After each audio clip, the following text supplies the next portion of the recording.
See, Chen is a regressor who returned from a future where the entire world was conquered by demons. He was the last survivor, fighting for years until he finally defeated the Demon King by self-destructing alongside him. Then, after a blinding light, he wakes up back in the past inside his dorm room. He feels confused and wonders if he has somehow reached the afterlife. But when he looks outside the window and sees people standing there, he slowly starts to realize what happened. After a moment, it finally hits him that his wish came true. He has gone back in time to his university days from 10 years ago. Just then, a strange hologram appears and tells Chen that the power of gluttony has been fully integrated. As he stares out the window, he realizes he has 3 years left before the first demon lord, Wrath, descends. He clearly remembers that this demon lord was responsible for everything that followed. Wrath was the one who opened the gates of hell, allowing the other demon lords to enter the human world one after another. Our hero decides that he must find where Demon Lord Wrath will appear and eliminate him before the gates can even open. Snapping out of his thoughts, Chen focuses on the floating interface beside him, which clearly displays his stats.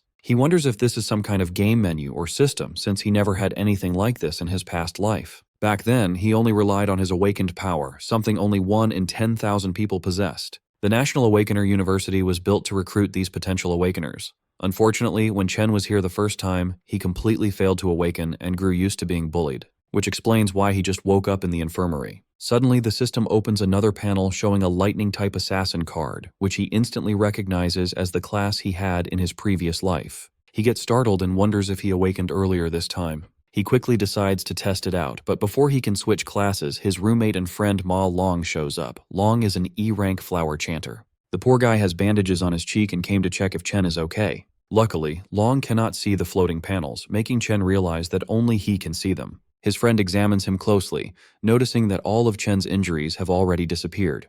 He wonders how a non-awakener is recovering faster than someone like him who already awakened. Chen remembers Long from his previous life. His roommate managed to awaken during university, yet he ended up as one of the weakest awakeners and was brutally murdered on the 3rd day after Wrath descended. Chen smiles quietly as he looks at his old friend again. Long then reminds him that their rank test is tomorrow and they need to get ready. Long feels bad for Chen, thinking he still hasn't awakened, but reminds him that this test is extremely important if he wants to graduate. As they walk through the lively streets, Chen casually mentions that it has been a long time since he saw so many people around, which scares the hell out of his roommate. Chen thinks to himself that if he does nothing in this life, they will all face the same miserable future again. Because of that, he decides to train as hard as possible and raise his level quickly.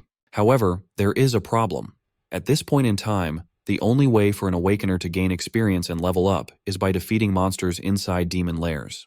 These lairs are completely controlled by major guilds, meaning weak people or outsiders like him have almost no chance to level up. He opens his status window and studies his stats, wondering where he stands compared to other awakeners and the monsters themselves. The government classifies awakeners into ranks, starting from E and going all the way up to S class. Chen knows that most students in the university are stuck at E rank, with only a few barely reaching D rank. He glances at his friend and quietly chuckles in his head, feeling confident that he at least ranks higher than him. Just then, a ball suddenly flies in and smacks straight into the poor nerd, knocking his glasses off and shattering them. It turns out they ran into the bully Gong Chung and his lackeys again, the same guys who beat them up just the day before. Chung smirks and asks him why he didn't bring crates of drinks when he already knew they were playing here. Long quickly apologizes and is about to buy the drinks with his own money, but Chen steps in and stops him, saying that the one who should be apologizing is actually Cheng. Seeing the bully again pulls Chen right back into his painful memories. Back then, they tried to drown him in a sink. Instead of feeling guilty, they claimed they were just forcing him to awaken.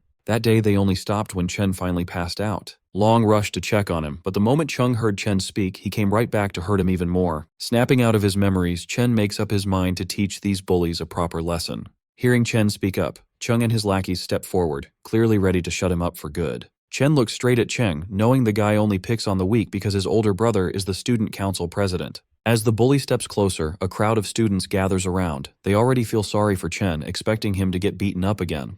When Chung reaches him, he asks what Chen just said. Without backing down, Chen calmly repeats that they need to stop bothering him from now on. Furious, Chung loses his temper and throws a punch straight at him. But this time, Chen simply raises his fist and blocks the attack with ease, even pushing the bully back. Everyone watching is shocked. As far as they know, Chen has not even awakened, yet he just stopped a strong attack like it was nothing. Growing even more angry, Chung rushes in for another attack. Chen calmly prepares himself and switches his class to Electric Assassin. Long stands nearby, completely stunned. Meanwhile, Chung activates his indestructible demon armor and charges forward with a heavy strike. Before he can even get close, Chen dashes in and blasts him away with a lightning-charged punch. The crowd cannot believe their eyes. The so-called weakling just sent the school bully flying with a single punch. Even after taking such a hit, Chung refuses to back down. He shouts at his lackeys to step in and get revenge for him. However, his lackeys are already shaking in fear after seeing what Chen just did. Chung forces himself back to his feet and charges at Chen once again. But once more, he gets beaten down and slammed away without standing a chance. Watching their boss get crushed like this, the lackeys quickly realize they are outmatched and run away. Long, watching all of this unfold, is left speechless. His jaw drops as he struggles to accept that his roommate, who was easily beaten just yesterday, is suddenly this strong. Chen, on the other hand, realizes that just like in his past life, he can switch into his assassin state whenever he wants. Even at level 1, his stats are high enough to handle low-level awakeners. This means his current rank must be at least D class.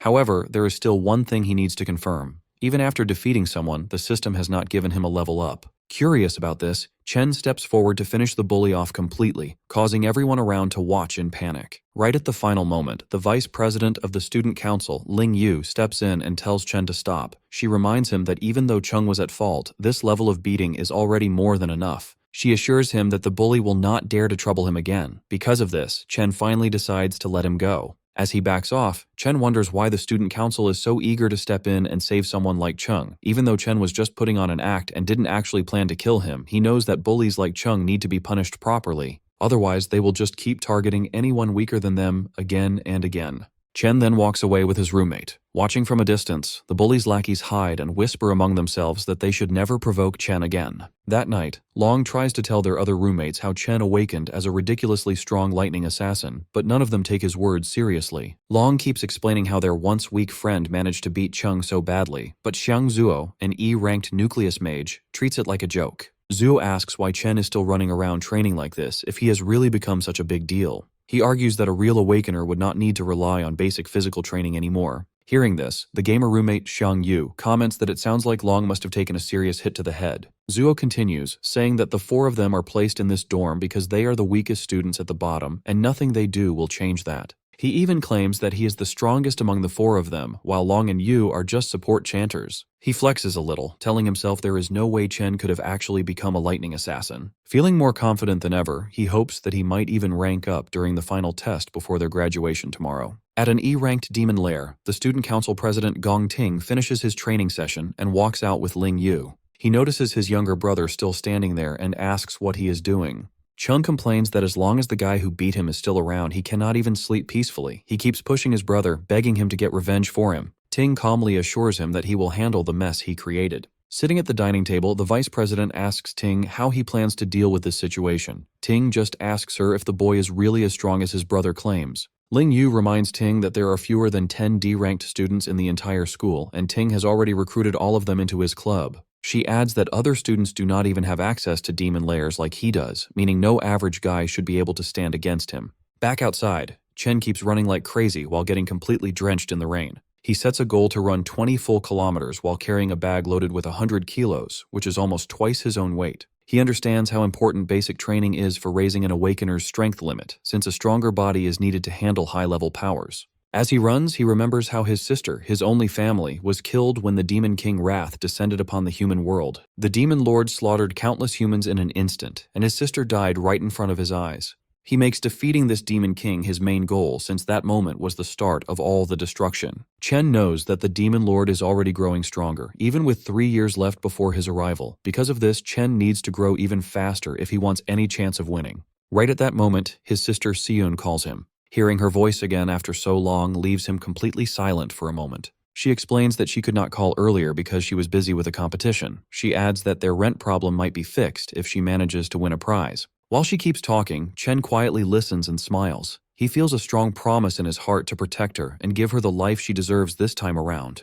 After the call ends, he returns to his training and completes 3 more laps around the university. Once he is done, he heads straight for a shower, feeling that he is slowly getting used to this younger body and its strong potential for growth. He sits down and starts thinking about the demon lairs, which only rich people can access. He knows that he will need to defeat monsters somehow in order to grow stronger. While thinking about this problem, he eventually falls asleep and finds himself pulled into the gluttony system. He lands in a strange place and starts wondering if this is just some kind of weird dream. Back outside, Long looks for Chen and wonders where he has disappeared to. Inside the strange space, Chen sees a massive tower standing right in front of him. Before he can get a good look at it, a group of E-rank cloud warriors called Death Hounds appears to greet him. Chen worries that he somehow entered a demon lair and quickly switches his class. Since the monsters appeared out of nowhere, he decides to deal with them first and figure out the rest later. He easily takes down the weak hounds, since they are all bark and no bite, and collects their dropped items. He quickly reaches level 2 and smiles, thinking he might have gotten lucky by stumbling into a demon lair. A boss monster shows up next, but Chen defeats it just as easily. He cuts right through it, allowing him to level up again. The experience points he gets from the boss are much higher than what the normal monsters gave him earlier. The boss monster's body then gets marked as devourable, making Chen wonder what that means. He remembers the gluttony skill he saw earlier on his system panel and reaches out his hand to test it. The devouring finishes instantly, and the monster gets absorbed into a card. Chen is shocked to realize he can turn defeated monsters into new classes he can use. He quickly realizes this is the exact same ability the Demon Lord Lan Yu had. The thought of having a power just like a demon lord leaves him shaken. In this world, most people are born with only one class, while a rare few might have two. However, Chen can now hold as many classes as he wants. He wonders how he got this crazy power and what the dark tower in front of him really is. While he thinks about all this, he feels a strong presence, and a new demon appears holding 2 S-rank blades. The demon is clearly an S-rank, meaning Chen has no real chance of winning. Knowing he is badly outmatched, Chen still summons a lightning sword to fight back and gamble for his life. Strangely, the demon standing in front of him somehow knows his name. The demon trades blows with Chen, but it is clear that the monster is only toying with him. It avoids hitting his vital points on purpose and just keeps knocking him down over and over. After pushing Chen to his limit, the demon finally speaks. It tells Chen he can survive if he stays and guards the tower with it. Chen refuses the offer, so the demon brutally slashes his arm. The demon threatens to finish him off. It explains that it only went easy on him because Chen is the only person who could reach this place. It asks him to think about it one more time, but Chen does not lose hope. He refuses again, ignoring the danger he is in. He shouts and charges forward, determined to fight back, and attacks the demon again. During the whole fight, Chen has been studying the demon's movements. He noticed a 0.4 second delay before every swing. He knows he can use that tiny window of time to watch the angle of the monster's wrist and dodge the attack perfectly. He also found a 0.2 second recovery pause where the demon is defenseless. He plans to use that short opening to aim right for its heart. Even though he manages to pull off this risky move, he knows a D rank like him cannot truly beat an S rank. His real goal is to paralyze the demon just long enough so he can escape. He does exactly that and runs toward the only light he can see, hoping it is a way out. But just as he reaches the light, it vanishes. The demon tells him it was just an illusion and that there is no exit in this place. The demon explains that this palace is not actually a demon lair at all. However, it praises Chen for finding the flaws in its attacks so quickly. The demon reveals itself as the Purgatory Rakshasa. It tells Chen that he really is the one who can bring hope. As Chen takes a closer look at the demon's body, he gets a shock. He realizes he has seen this exact same look before on the Demon Lord Lan Yu. Our hero remembers the final battle before he went back in time. His opponent in that fight was no ordinary demon. During their fight, the creature first turned into a dragon. Then it kept changing into other scary, high-level monsters. It used boiling magma, poisonous vines, and lightning that was even stronger than his own. But out of all those forms, the one that really caught his attention looked exactly like the demon standing in front of him right now. He realizes something shocking. Every single transformation must have been part of Demon King Lan Yu's power. Since that power is now inside him, the demon he sees right now is just the power of gluttony absorbed into his own body. His smart guess really impresses the demon. It calmly tells him that he is truly worthy of inheriting the power of this entire dimension. Chen frowns, confused about what it means by the entire dimension. A golden void key appears in the demon's hand. It is the only way to enter and leave the giant tower behind him. The demon explains that Demon King Lan Yu ate countless powerful monsters. Its sacred duty was to guard the tower that traps the strongest ones among them. Now, it decides to give that key to him. Rakshasa wants him to eat those demons, grow stronger, and take over its mission. Confused, Chen asks why a demon would ever help a human. The creature replies that even in the demon world, there are good guys and bad guys. One evil monster killed its whole clan just for fun. Since that day, it has waited for a chance to get revenge on that monster. Now, it believes it has found the right person to grant that wish. It tells our boy that someone was right about him being their best hope for revenge. Chen immediately asks who that person is. The demon just replies that all the answers are waiting inside the tower, speaking in a mysterious tone like an old sage. With its final words, it offers all of its remaining energy to him. In return, the demon tells him that he must become the strongest human on the planet. It will not be easy to eat every single wild beast hiding inside the tower. Each of those smart creatures will be a huge challenge to beat. The demon gives its final warning, saying that only someone with a strong hunger to grow stronger deserves Purgatory Rakshasa's power. That is the drive he needs to kill every demon king in existence. After saying that, the demon's body turns into a burning ball of energy for Chen to absorb. Chen immediately levels up 8 times and gets 2 of Rakshasa's swords. Without hesitation, he accepts the mission, promising to carry out the fallen warrior's final wish. Along with the stat boosts, he unlocks the ability to control gravity and absorb power from dead humans and demons. The next morning, he slowly opens his eyes, waking up inside his dorm like any normal day. He jumps up when a loud voice echoes through the room. His roommates are already getting ready and tell him to hurry up if he wants to get to school on time. When he notices his body is completely fine, he wonders if everything he experienced was just a weird dream. But his updated stats prove that is not the case. Everything he saw was real. After jumping from level 2 to level 10 overnight, he wonders what rank he is now. His roommate begins making fun of him. He mentions how someone was shamelessly praising him the other night, talking about how cool and crazy strong he supposedly became. Ma Long quietly peeks from across the room, pretending he had nothing to do with it. Either way, his roommate challenges him to prove it during the ranking test. That test will decide who is strong enough to keep the title of Dorm King. On the way to school, the self-proclaimed Dorm King proudly tells his friends that every rank is divided into 3 different levels. So even though they are all E ranks, he is at least a proud mid-E rank, placing him above the bottom-tier losers. He walks around acting superior because the gap between each level is supposedly huge. Fired up and way too confident, the guy claims he feels so strong that he must have moved up a level since their last test. Really annoyed, Ma Long tells our boy to stop playing around and go all out to at least get a D rank today. That way, the Dorm King might finally shut up. The boys arrive at school, where everyone is nervously gathered for the ranking ceremony. The bullies walk in like they own the campus, insulting anyone who dares to look at them. Even the Dorm King's confident smile completely disappears the second he sees them. But the bullies also lose their nerve. They immediately start bowing respectfully to Big Brother Chen without hesitation. His roommates slowly begin to realize that maybe everything Ma Long said was not complete nonsense after all. Our boy ignores the bullies and just minds his own business. Another student decides to step in front of him. It is Jian, a student council officer who acts like the school police, and he gives Chen a very polite warning. The student council president personally sent him to punish the guy who dared to hit his precious little brother. All of Chen's friends immediately scatter and hide. They are terrified of Jian, the enforcer who handles all the dirty work for the president. His roommates cannot figure out why this D-rank monster is targeting Chen like this. He steps right into Chen's personal space. The president's loyal follower brags that his great sense of smell lets him judge exactly how strong someone is, and right now all he smells from him is a weak, pathetic loser. Amused by the insult, our boy fires back without hesitation. Shane completely loses his temper the moment he gets called a dog. Before a fight can actually break out, the overgrown pup's master orders him to stand down so they don't cause a public scene. After doing some digging, he found out that his little brother was the one who started the fight. Getting beaten up was simply the result of picking a fight with someone way out of his league.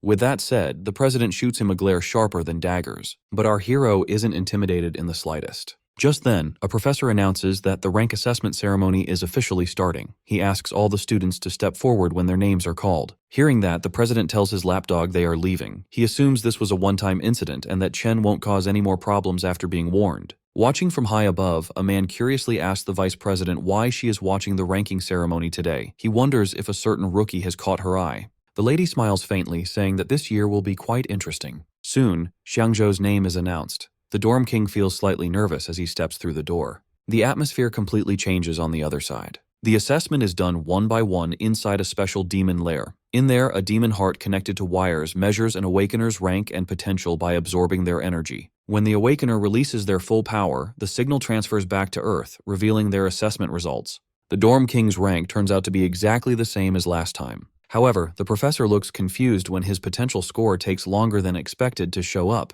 Ma Long stares intently at the shifting numbers. After building up all that suspense, Xiangzhou's maximum potential is revealed to be only a C. He walks out looking sad, realizing that all the progress he thought he made was just in his head. His roommates try to comfort him, telling him they are all in the same boat anyway. They are all stuck at E rank, with the potential to reach C rank at best. A few moments later, the president's lapdog walks out proudly. He is still a lower D rank, but he has the potential to reach A rank. Chen's roommates begin to lose hope, since they have already seen nearly 10 students reach D rank. Even the professors are shocked that so many students have reached D rank. It is rare for students without real combat experience to break past E rank. Filled with excitement, they call up the next student.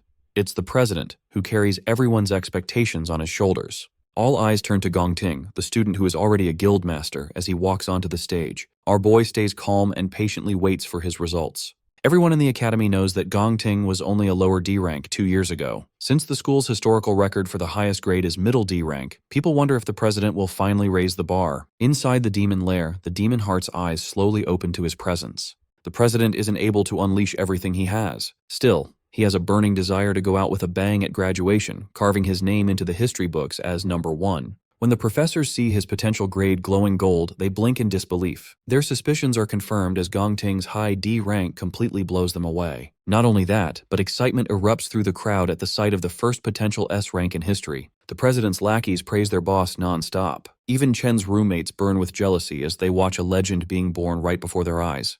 The professors quietly agree among themselves that this news must be sent to the administration immediately. They need to treat their precious S-rank candidate with the utmost care, making sure he never leaves the country. On top of that, he is the youngest student in the academy to be involved with a guild. Their school's name is now guaranteed to dominate the headlines. Observing from above, Principal Yuan Long realizes that Vice President Ling Yu already knew about his potential. That is exactly why she came in person to watch the ceremony. However, she makes things even more interesting by revealing that he wasn't the only one she came to observe today. Besides the flashy president, there is another student she finds much more interesting. Right on cue, that exact student is the next one called onto the stage. Jean comes up with a bright idea and decides to taunt the mysterious urban legend, urging him not to end up as E-rank trash like his roommates. He says they will become a laughingstock if that happens, adding that it's a disgrace for them to even show up at such a prestigious event. Long backs up his friend and boldly claims that he will knock everyone's socks off. The crowd watches in pure anticipation. Chen finally enters the demon lair, and the demon heart instantly senses intense pressure as he approaches. Our hero recalls that the best way for an awakener to secure a good future is to join a high-ranking guild. He knows the only way to reach that goal is by performing well during the graduation combat assessment. There, candidates must choose their own members to form a 10-person squad. The squad that takes first place gets directly recruited into the nation's top-tier Imperial Guild, making the purpose of this test very clear to everyone. Jian begins recruiting and introduces another low-tier D rank to his boss. He proudly claims that their party is now complete. He explains that they already have all the D ranks along with the president's brother on their team, so there is no way they can lose first place. Jean knows that strong students will naturally group together to form the best party, leaving the weakest to do the same. This creates a brutal environment of survival of the fittest, where the weak are easily cast aside and eliminated. After some time passes, Long starts to feel anxious because the screen isn't changing. The crowd quickly assumes that Chen must be so weak that the system can't even register his presence. Jian then tells Ting that the remaining students are nothing but trash, so they should just leave instead of wasting their time. However, right as they get ready to leave, the screen suddenly flickers and displays a high D rank label, sending the entire crowd into chaos. Shock spreads across everyone's faces. The president and the student council also react in disbelief at this unexpected result. Soon, the system detects a strange change in the results. It turns out Chen is using the system to see how his level 10 base stats in his normal physical form translate during the evaluation. After seeing a D rank, he switches his class to the Infernal Death King, which is his weakest devoured class so far. His rank instantly shifts from high D to mid C, completely blowing the crowd away. The council struggles to believe that the machine is still working properly. Even the scientists question the situation, wondering why the results keep changing. They soon start to suspect that the machine might be broken beyond repair. At that exact moment, the demon heart becomes unstable, and the results change strangely once again. Chen notices this and decides to switch to a stronger class, transforming into the Purgatory Rakshasa. The demon heart grows anxious as a violent storm brews outside the demon lair. Jian shouts in confusion, treating the storm like a celestial sign that history is rewriting itself as if their dorm has produced a divine monster. In the very next moment, his potential flickers to S rank, leaving both the scientists and President Ting completely stunned. However, the system suddenly displays a warning. The user's potential exceeds its maximum load and cannot be detected under the current limits. Jian's brain almost shuts down like a blue screen of death, and his soul nearly leaves his body from pure shock. As the system begins to break apart under the overwhelming pressure, the scientists rush forward in a panic, wanting to ensure the student doesn't get hurt. But when they finally arrive, they freeze in disbelief. They find a shriveled raisin sitting where the demon heart once was, since it completely burned out from extreme overuse. It turns out Chen might have scared it a little too much. Still, he ends up devouring it and gains the ability to see anyone's rank, along with receiving warnings about nearby dangers. He walks out of the demon lair and is pleasantly surprised when everyone's rank appears right in front of him. But he quickly notices that the president has hidden his true potential, turning out to be nothing more than a mediocre C rank at best. The scientists walk out awkwardly and inform everyone that the demon heart suffered a heart attack from extreme strain, so they must pause the testing for now. They label Chen's stats as a probable error and announce that a full report will be sent to the higher-ups for review. The remaining students are told to return the next day for their assessment, as a new testing device will be ready by then. On the way back, Chen's roommates hype him up and treat him like an absolute legend after what he just pulled off in front of everyone. Gene clearly can't handle his jealousy. He calls Chen a fraud and demands compensation for breaking the machine and wasting the council's time, acting like a sore loser. Just as Chen reaches his limit and prepares to destroy the guy on the spot, Ting steps in and immediately calls Jian out. The president warns him not to disrespect their teammate, which completely shocks Jian. Ting then extends his hand, inviting the newly revealed powerhouse to join his team. He confidently promises that together they will undoubtedly achieve the highest score in history. Gene starts to panic in the background. He knows someone will have to get kicked off the team to make room for Chen, and this will definitely cause trouble with the brothers. He knows that joining Ting's team practically guarantees first place. Because of this, he wonders what makes Chen so special, especially when other people could not even bribe their way onto the team no matter how hard they tried. Gene swallows his pride and slowly welcomes Chen to the team, placing a hesitant hand on his shoulder. Chen immediately slaps his hand away and says he has zero interest in joining them. This response makes Jian sweat in fear, while Ting just watches the whole thing in silence. Gene snaps at Chen and says he has no clue what he is turning down, reminding him that their team is easily the best in the whole school. Chen turns his back and walks away. He says it has nothing to do with them and calls their group too noisy to deal with. He tells them not to bother him again. Jian boils with anger after being rejected so rudely. The whole school quickly begins to gossip about Chen's refusal. Most students think he plans to take first place all for himself after revealing his C rank. Now, the whole school gets to enjoy the drama unfolding right in front of them. Chen's roommates fully enjoy seeing the humiliated looks on Jian and Ting's faces after such a public and brutal rejection. The president stays calm and tells Jian not to worry if Chen has his own plans. Seeing this, the watching principal sighs in disappointment. He had really hoped the boys would team up. He wanted them to work together to break a new school record. However, Ling points out that things are much more interesting this way. She explains that Ting grew up rich and spoiled, so he will definitely see this refusal as a declaration of war. She reminds the principal that the president is not an easy person to cross once his pride is hurt. Jean keeps complaining, saying Chen only has a big ego because a test error showed he was a C rank. Ting hints that the result might actually be real. He admits that even if it is unlikely, he cannot let anyone take his first place spot. Jian remembers that Chen is likely just a normal student with no real combat experience. On the other hand, the council members are elites who secretly trained inside a demon lair to get strong. He suggests going to teach Chen a lesson for being so rude. Ting cuts him off and asks if he really thinks their president is petty enough to do that. Jin realizes his mistake and apologizes. Ting then cancels their karaoke plans and tells Jian to handle the situation by himself. He coldly adds that whatever Jian chooses to do has nothing to do with him. Chen understands the hidden message right away. Soon after, a spy walks up to Jian. He reports that Chen already left the school to go home for a while. He mentions that Chen left without even stopping to eat, making things very convenient for them. Jin sees this as perfect luck. He gets excited to crush Chen outside the school where no one can step in to help. As Chen crosses the street, he remembers a disaster from his past life. A top guild had tried to clear a demon lair in the St. He country area. Inside that lair, they met a new monster called Wrath. The monster wiped out the entire top team without them even putting up a fight. The monster then escaped into the human world and caused massive damage everywhere. Even though his memory of it is blurry, Chen is determined to find that same demon lair in this life. To start his plan, Chen needs a lot of money. He heads straight to the Mithril Monster Exchange Center. He remembers that this exchange center will become the biggest trading hub in the whole country in the future. In this world, an Awakener's strength is based on the quality of their weapons and gear. The exchange center is the best place to buy and sell these items. However, Chen just sees this place as a quick way to earn some money before tackling his bigger goals. He walks in and shows a few monster fangs to the broker. The broker looks at them closely with clear suspicion. The broker asks how a mere student got these items. Chen calmly says they dropped from a monster he beat earlier. The broker is surprised and claims he has never seen fangs like these before. His assistant steps in and explains that the fangs come from an E-class monster called a Sang-Sin beast. She mentions that these fangs can be used to make an E-grade weapon or ground into powder for other uses. The rude broker cuts her off and drops the fang back on the table.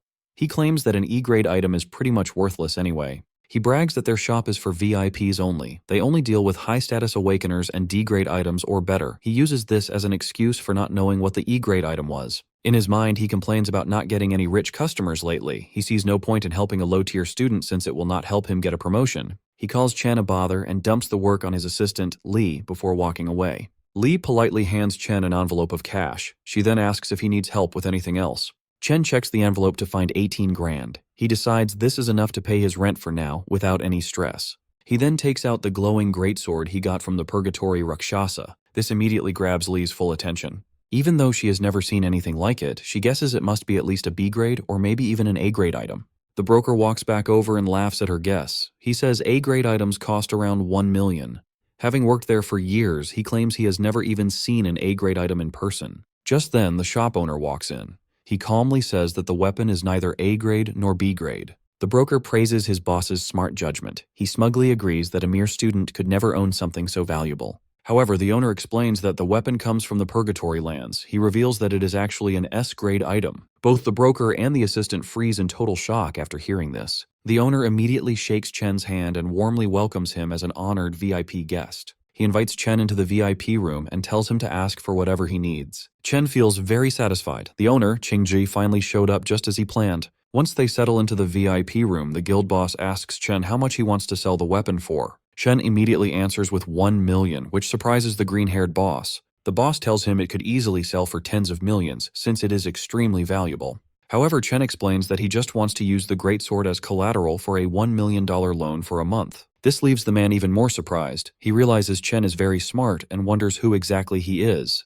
Chen continues, saying he will pay back the main amount in 30 days and the interest the month after. Before answering, the guild boss tells the girl to step outside so they can discuss business privately. Once she leaves, the man mentions that he knows Chen goes to the National Awakener University, where the seniors are about to graduate. He adds that he knows the graduation test is in 30 days and the prize money is exactly 1 million. The boss then asks Chen directly if he is completely sure he will get first place in that test. The guild boss figures out that Chen desperately needs money and wouldn't be doing this unless it was his last option. In the end, he offers to lend Chen 1.5 million right away with absolutely no interest. Reaching his hand out, he smiles and says this will be the start of a beautiful friendship. Chen is left speechless by the generous offer. The man reassures him that he won't let a single word leak out from this room. He simply asks that in return, Chen comes to his guild whenever he wants to trade anything else. Chen thinks to himself that this man figured everything out so easily, yet didn't try to scam him. He now understands why the guild boss becomes such a big shot in the future. Chen shakes his hand, realizing that he needs strong allies if he ever wants to defeat the Demon Lord. A few moments later, the contract is signed, and the money is sent to his account instantly. The guild boss then asks if he needs to borrow a weapon for the test, since he just gave his away. Even though the guild doesn't have any S-rank gear, they still have plenty of high-quality A-rank equipment for him to choose from. Chen tells him not to worry. He then simply summons the other greatsword he got earlier, leaving the guild members completely blown away. With that, Chen takes his leave. Right after, the guild boss promotes the pink-haired girl to supervisor for bringing in such a high-level client. Before fully leaving, Chen realizes he forgot to buy something and turns back toward the counter. A few hours later, Chen is waiting at a bus stop. He remembers how, in his past life, he struggled a lot to reach the top, and people treated him like trash. He worked endless shifts just to make ends meet, and he and his sister had to live like they were almost homeless to survive each month. His sister, Yuan, managed to get into her dream university back then, but she gave it up, claiming the campus was too far from her brother. But in reality, she was just afraid of putting a heavier financial burden on him. Back in the present, he wonders why she hasn't shown up yet and starts looking around. Just then, a voice calls out, calling him stupid for searching near the entrance instead of the exit. It's Yuan. Pulling along her huge suitcase, she tells him they are broke again because the rent drained all their money. However, Chen just stands there in complete shock, since it has been 7 years since he last saw her. She tells him to help her with her bags. Getting no response, she waves her hand in front of his face, trying to snap him out of it. At that moment, Chen suddenly rushes forward and hugs her tightly, catching her by surprise. After a few awkward moments, she pokes his sides to break free from his grip, scolding him for nearly suffocating her. She tells him he has been acting pretty weird lately and wonders if his crush finally rejected him, but he just brushes it off. The two start walking together while she continues to talk about her exams. Even so, Chen is more than happy to listen to everything, promising himself that he will never let anything bad happen to her in this life. Elsewhere in a dark alleyway, a few thugs are waiting around. After confirming that Chen will pass through the area, their leader Jian tells his men to stay low until their target shows up so they can ambush him together. With a crazy smile on his face, he tells himself that he will definitely punish Chen for what he did. One of the thugs asks if they will get in trouble if the situation escalates. The Cloud Assassin replies that he initially just wanted to teach the guy a lesson, but his recent encounter really made him mad. Recalling how Chen humiliated him, he tells his goons to leave some of the fun for him, swearing to teach our hero a lesson he won't forget. Jean brags about being the best cloud assassin around, drooling as he imagines the look of despair on his target's face. As Chen and his sister walk together, Yun points out that he has been acting strange lately and wonders if the exams are stressing him out. She quickly plays it off, teasing that a weakling like him shouldn't overthink things. She reminds him of his own advice, to keep going no matter what and leave the rest to fate. Trying to lift his spirits, she starts singing a motivational song as they enter an alley. Chen is pleasantly surprised that she noticed his change in mood so easily, though he realizes she still doesn't know about his awakened powers and newfound wealth. When he confidently replies that he is fine, she wonders if it's just his male pride talking. Yun shakes her head, thinking to herself that her brother is finally becoming a man. Trailing behind them, one of the thugs tells Jian that their target is with a girl. This makes Jian extremely excited, knowing the alley has no cameras and they won't get caught. However, Chen instantly senses their evil intentions and realizes it's the same scumbags from the student council. Taking out some wireless earbuds, he places them in his sister's ears. He tells her to listen to a song he recently started enjoying. This catches her off guard since he rarely listens to music, but she goes along with it to understand him better. Chen then turns around, staring daggers at the scumbags as they slowly advance. With the music playing in Yun's ears, the thugs rush forward and the fight begins. Chen immediately switches to his lightning class. He thinks about how it has been 7 years since he lost his sister, and he just got her back. Filled with anger, he wonders where these guys got the nerve to attack them, dashing forward like a bolt of lightning. He kicks the first thug so hard that he goes flying, causing the others to break a sweat. Chen charges his fist and punches 3 of them in a row, finishing off the 4th with a brutal knee strike. One brave goon tries to attack, but Chen simply grabs his hand. Without any effort, he breaks it like a piece of dry spaghetti. The guy screams in pain, only to receive a heavy punch straight to his nose. Seeing his men get thrown around, Jian freezes in shock, wondering how Chen became so strong. Chen doesn't stop there, continuing to throw punches left and right as he makes his way toward the Cloud Assassin. When Chen finally reaches him, Jian tries to convince himself that he is the strongest assassin alive, declaring that he cannot lose. Our hero quickly brings him back to reality with a devastating punch that sends him flying. He follows up by rushing forward, unleashing a combo of punches that knocks several of Jian's teeth loose. The Cloud Assassin rolls violently across the ground and crashes into a wall. He looks up only to see Chen staring right at him like a demon. Chen looks down at the defeated Jian and reminds the piece of trash that he already warned him to stay away. Staring straight into his soul, he asks if the brainless scum can't even understand basic human speech. Beaten beyond recognition, the once arrogant assassin can no longer feel his legs, with half the bones in his body completely shattered. Realizing he messed with the absolute wrong guy, he barely manages to mumble out a pathetic apology. Chen promptly shuts him up, grabbing his collar and pressing a cold dagger right against his face. Staring into Chen's eyes, the so-called top assassin sees it clearly. There is absolutely zero hesitation to kill. This is not the aura of a normal high school student. Jane cannot help but wonder what kind of hellish experiences could turn a man into a monster like Chen. Dripping with cold malice, Chen tells the broken boy to remember his words carefully if he wants to avoid a repeat of this nightmare. He won't hesitate to tear them apart if they ever try anything stupid again. Delivering his final warning, he adds one last chilling condition for emphasis. If they so much as step within a mile of his sister, he will gladly hunt down and erase everyone close to them, one by one. With his message delivered, he drops the dagger and casually walks back to Yuni's side before the background song even finishes playing. Meanwhile, his sister is completely overwhelmed with emotion, moved to tears by the painfully sad and lonely lyrics of the track. She cries, heartbroken and confused over what her brother must have endured to change so drastically over the years. She even wonders if her support back then was simply not enough. Wiping her tears, she spins around, determined to give him a proper scolding. But she freezes mid-sentence the instant she spots the gift in his hand. The shiny, gold-plated pen she has always dreamed of owning is sitting right in front of her eyes. Yun flushes bright red with overwhelming excitement. She can hardly believe her brother actually bought her the newest holographic magic pen, an item that costs more than their entire monthly rent. Her adorable reaction immediately warms Chen's heart. Her expression makes it obvious she doesn't want to return it, even if doing so would be the responsible choice while they are so far behind on rent. Clenching his fist behind his back, Chen silently swears to protect his sister's smile in this life and ensure she makes it into her dream school. Back at home, Yuni happily spends hours tracing glowing holographic drawings in the air. Watching her big brother quietly enjoys a bowl of her homemade ramen, genuinely glad that she loves the gift. Even so, the reality of their situation kicks in, and she worries about him spending so much money on her when next month's rent isn't even covered. In response, Chen flashes a proud smile and reveals that their rent for the entire year has already been paid in full.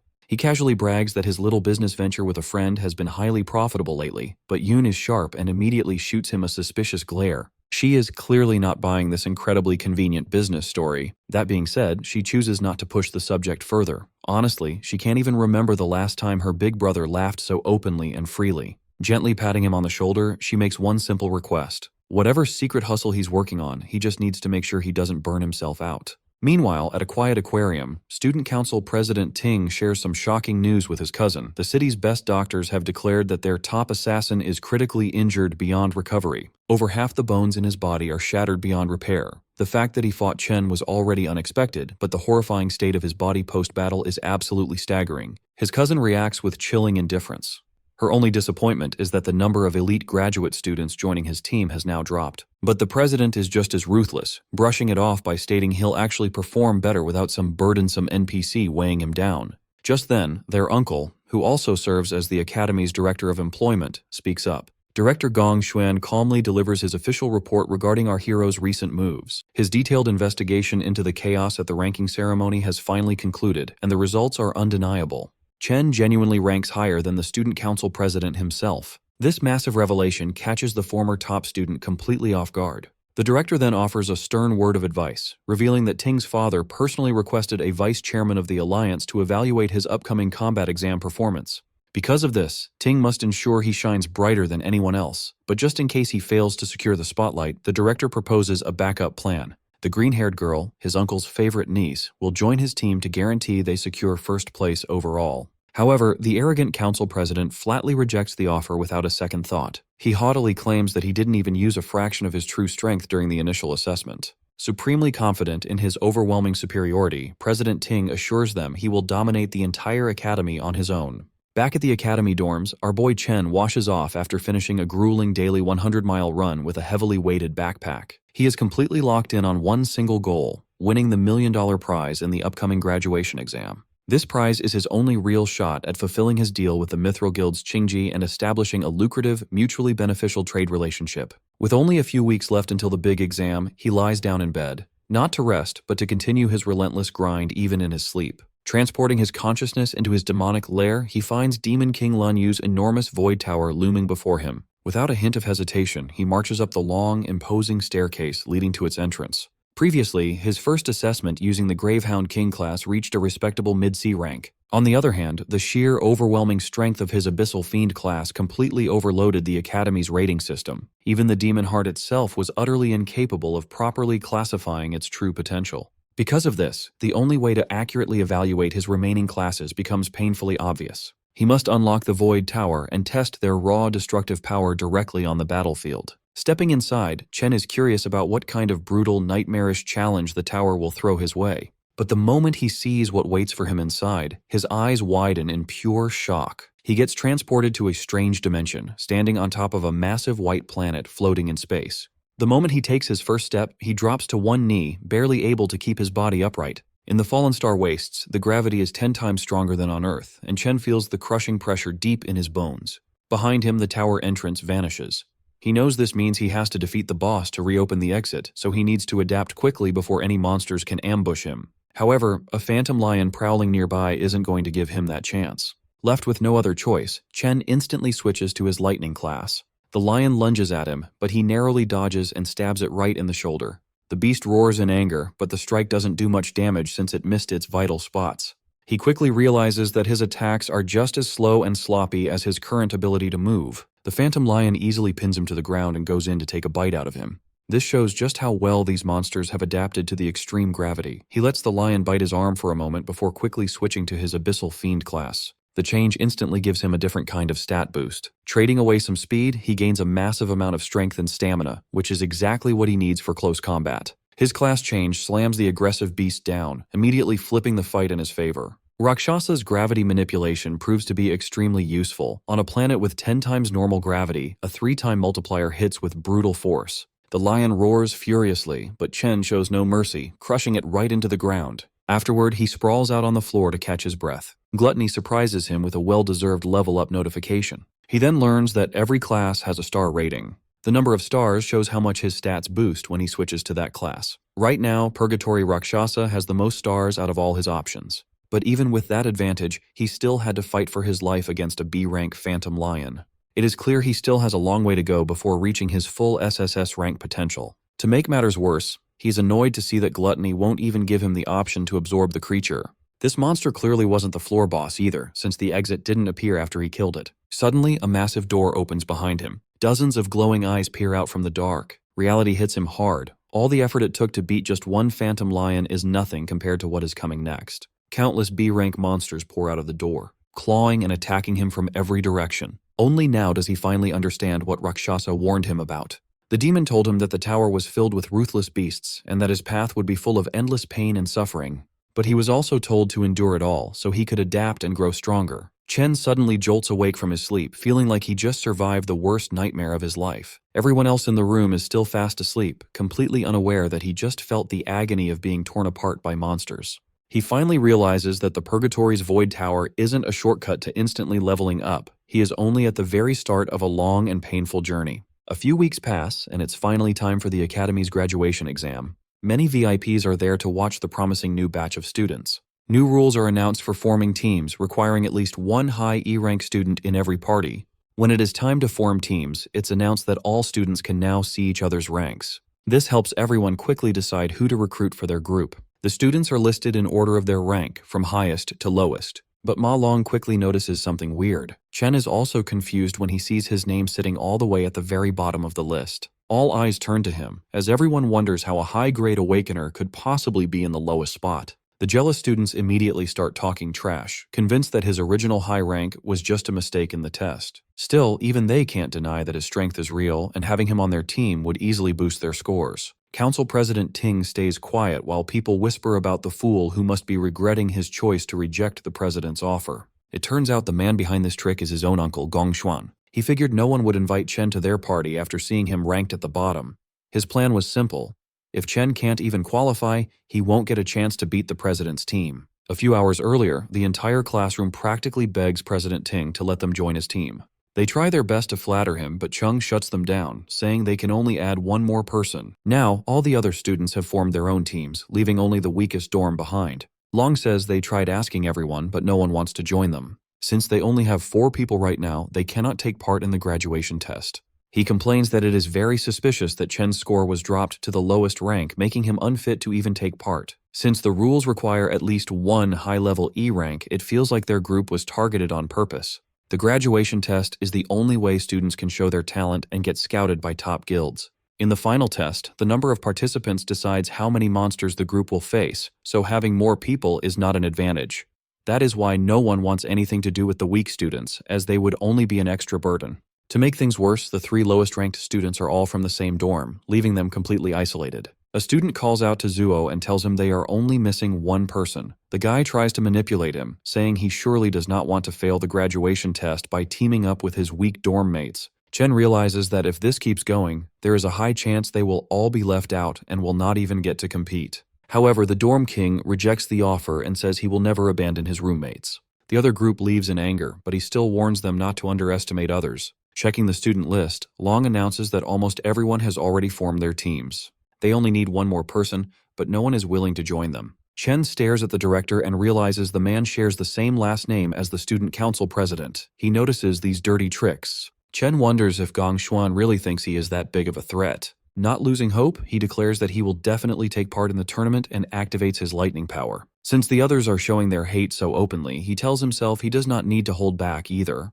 Releasing his energy, he steps forward while the officials in charge are surprised by his sudden display of power. Even his dorm mates start to wonder what is going on. Chen recalls that all Awakener schools have a special rule. To create a competitive space, students can challenge anyone at any time. Even though it might look like showing off, this is a way to display strength and get recognized. In situations like this, many people would refuse to fight in the first place. However, he knows the student council president will not back down. As long as he defeats the blonde guy, everyone will want to team up with him. A girl appears at the door and calls out to Chen, asking if he still needs someone on his team. She adds that she also wants to take part in this year's graduation test. The vice president points out that she reached D rank back in middle school, so she will not disappoint him. His dorm mates go crazy, wondering how he managed to get such a beautiful girl on his side. Chung and Ting both look confused about what is happening, while the director nearly chokes on his water. The students start gossiping and wonder why an exchange student wants to join the worst-ranked team in the test. No one really knows who she is, but there is a rumor that she comes from the Saint Kingdom.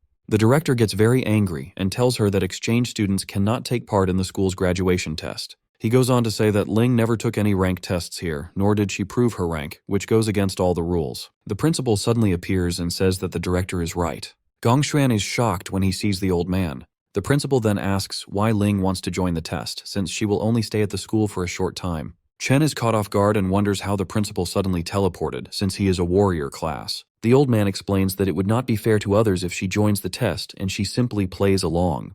Chen starts sweating when he realizes that he cannot even tell what rank these two are. The director finally gathers the courage to speak up and supports the principal, saying a school cannot function without rules. The principal then changes his tone and explains that the goal of the school is to provide a learning space for awakeners so they can achieve great things in life. Even though the graduation test is a tradition, it is also one of the most important moments in a student's life. He asks how the school will make up for the loss if a student cannot take part due to sudden rule changes. The director starts sweating heavily and wonders if he has finally been exposed. He begins to question if the principal is doing all of this just for Chen. Realizing it is not worth the trouble, the director decides to back down. He tells himself that since the strongest students have already formed a team, they should easily win the test anyway. The director bows to the principal and apologizes, admitting they overlooked how this system could stop some students from getting a chance to grow. He then announces that to ensure fairness, even lower-ranked teams and groups with less than 5 members can now participate. The 4 dorm mates finally form their team and celebrate that they can take part in the graduation test. Sitting in the back, the principal tells Ling that she seems a little too interested in Chen. On one side of the test, the student council president leads the team of the strongest players. On the other side, Chen leads the 3 weakest players. This makes the old man very curious about which cave they will choose and how many points they will score in the end. The official then announces that all captains can now choose which devil cave to enter. His tablet dings, catching him off guard because one captain has already made a choice. Everyone is shocked when they see which cave Chen selected. His dorm mates also panic and tell him to quickly change his mind, asking if he understands what he just did. However, Chen remains silent as he continues to stare at the screen. During the graduation test, teams of students enter a devil's cave and earn points by defeating monsters. Defeating monster lords and clearing the dungeon quickly gives separate points. The dungeon's difficulty level then determines how much the total score is multiplied. An F-rank dungeon gives up to 75 points, while an E-rank dungeon offers a maximum of 100 points. The team with the highest score gets scouted by the Imperial Guild, and the top player receives a reward of 1 million yuan.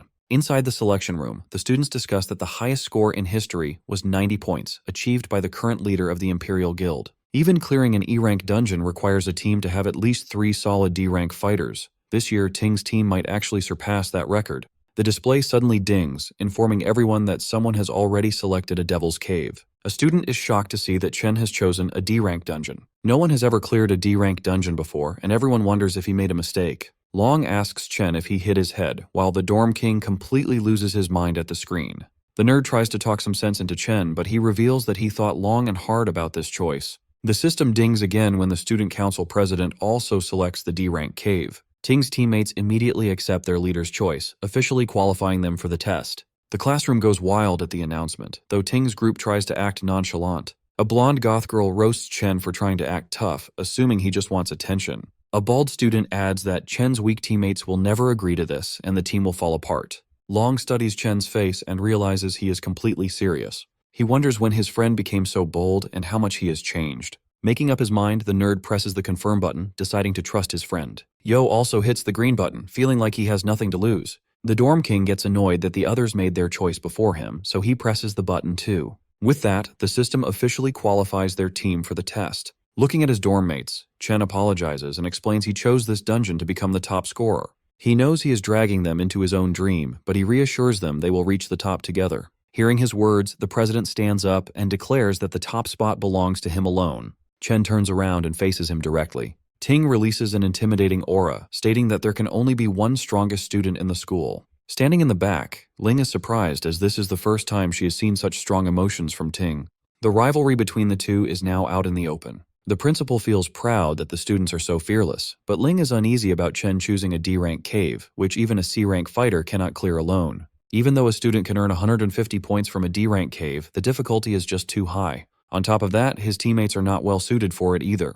The principal adds that with only a month left, it will be impossible for them to improve enough in time. Even so, he still hopes for the best. 2 weeks later at the training grounds, everyone lies exhausted on the floor. Long asks why they are doing physical training while the other students are using simulation training. Chen made them go through all kinds of exhausting exercises, leaving them extremely frustrated. Chen explains that simulation training is actually no help at all. When someone enters a devil's cave for the first time, their mind goes blank and their instincts are the only thing that saves them. The physical training is meant to improve their strength so they can move faster and react better. The best training would be to enter a real dungeon and gain experience, but ordinary students can only dream of that. Only the elites get those opportunities. Furthermore, the elites do everything they can to make sure normal people never catch up, allowing them to stay on top. They have access to resources that regular people spend their entire lives trying to get. The Dorm King asks what ordinary people are supposed to do in that situation. Chen reveals his plan, saying that if they manage to join the Imperial Guild, they can change the entire system. The graduation test is their only real chance to surpass the elites. Driven by this dream, Chen swears to do everything he can to keep his promise and guarantees that they will win. With just half a month left before the graduation exam, our boy trains inside the Void Tower every single night. Defeating the Phantom Lions is no easy task, but he refuses to quit no matter how hard they beat him up. 5 days before the exam, his roommates are training with everything they have. Our boy, however, is on a completely different level. His intense routine makes even the toughest training look like a basic warm-up. With just 2 days left, his rival is clearly not slacking off either. But Chen is improving even faster. Now he can confidently fight a whole pack of lions under heavy gravity. With blood running down his face, he has never looked more ready to win. On the day of the exam, a small drone floats near the students to guide them. The boys walk in wearing matching outfits, looking really sharp. Once all the students put on their wristbands, the exam officially begins. Outside the exam area, the academy principal warmly greets Gong Lin. This sharp-looking man is President Ting's father, the co-founder of the Imperial Guild. The students cannot stop staring at the Imperial Guild co-founder, looking at him like he is a rare animal at the zoo. Their curiosity grows even more when they see the principal and the guild co-founder welcome a fancy white limo. A red-haired man named Carl Cavendish calmly steps out of the car. The students freak out because everyone recognizes him as the vice chairman of the World Guild Alliance. Someone as important as him would normally never visit a place like this. Inside a VIP room, the director tells the special guests that 23 teams are challenging F-rank demon lairs. A few groups chose E-rank lairs, and only 2 brave teams picked D-rank lairs. The Alliance Secretary Sigrid looks very surprised that the students would make such a risky choice. Usually, even a D-rank team needs to prepare carefully before entering a D-rank lair. She asks if the Academy really thought about the students' safety. Hearing her concern, the director calmly explains that the students fully understand what they signed up for. He made it very clear that Awakeners with no real combat experience usually struggle against even F-rank monsters. But the real danger is the lair's boss, which is much stronger than the normal monsters. Many teams end up failing because they cannot defeat the boss. However, things are completely different inside E-rank lairs. Even the basic monsters there are as strong as an F-rank boss. This hard truth is something students usually learn the hard way.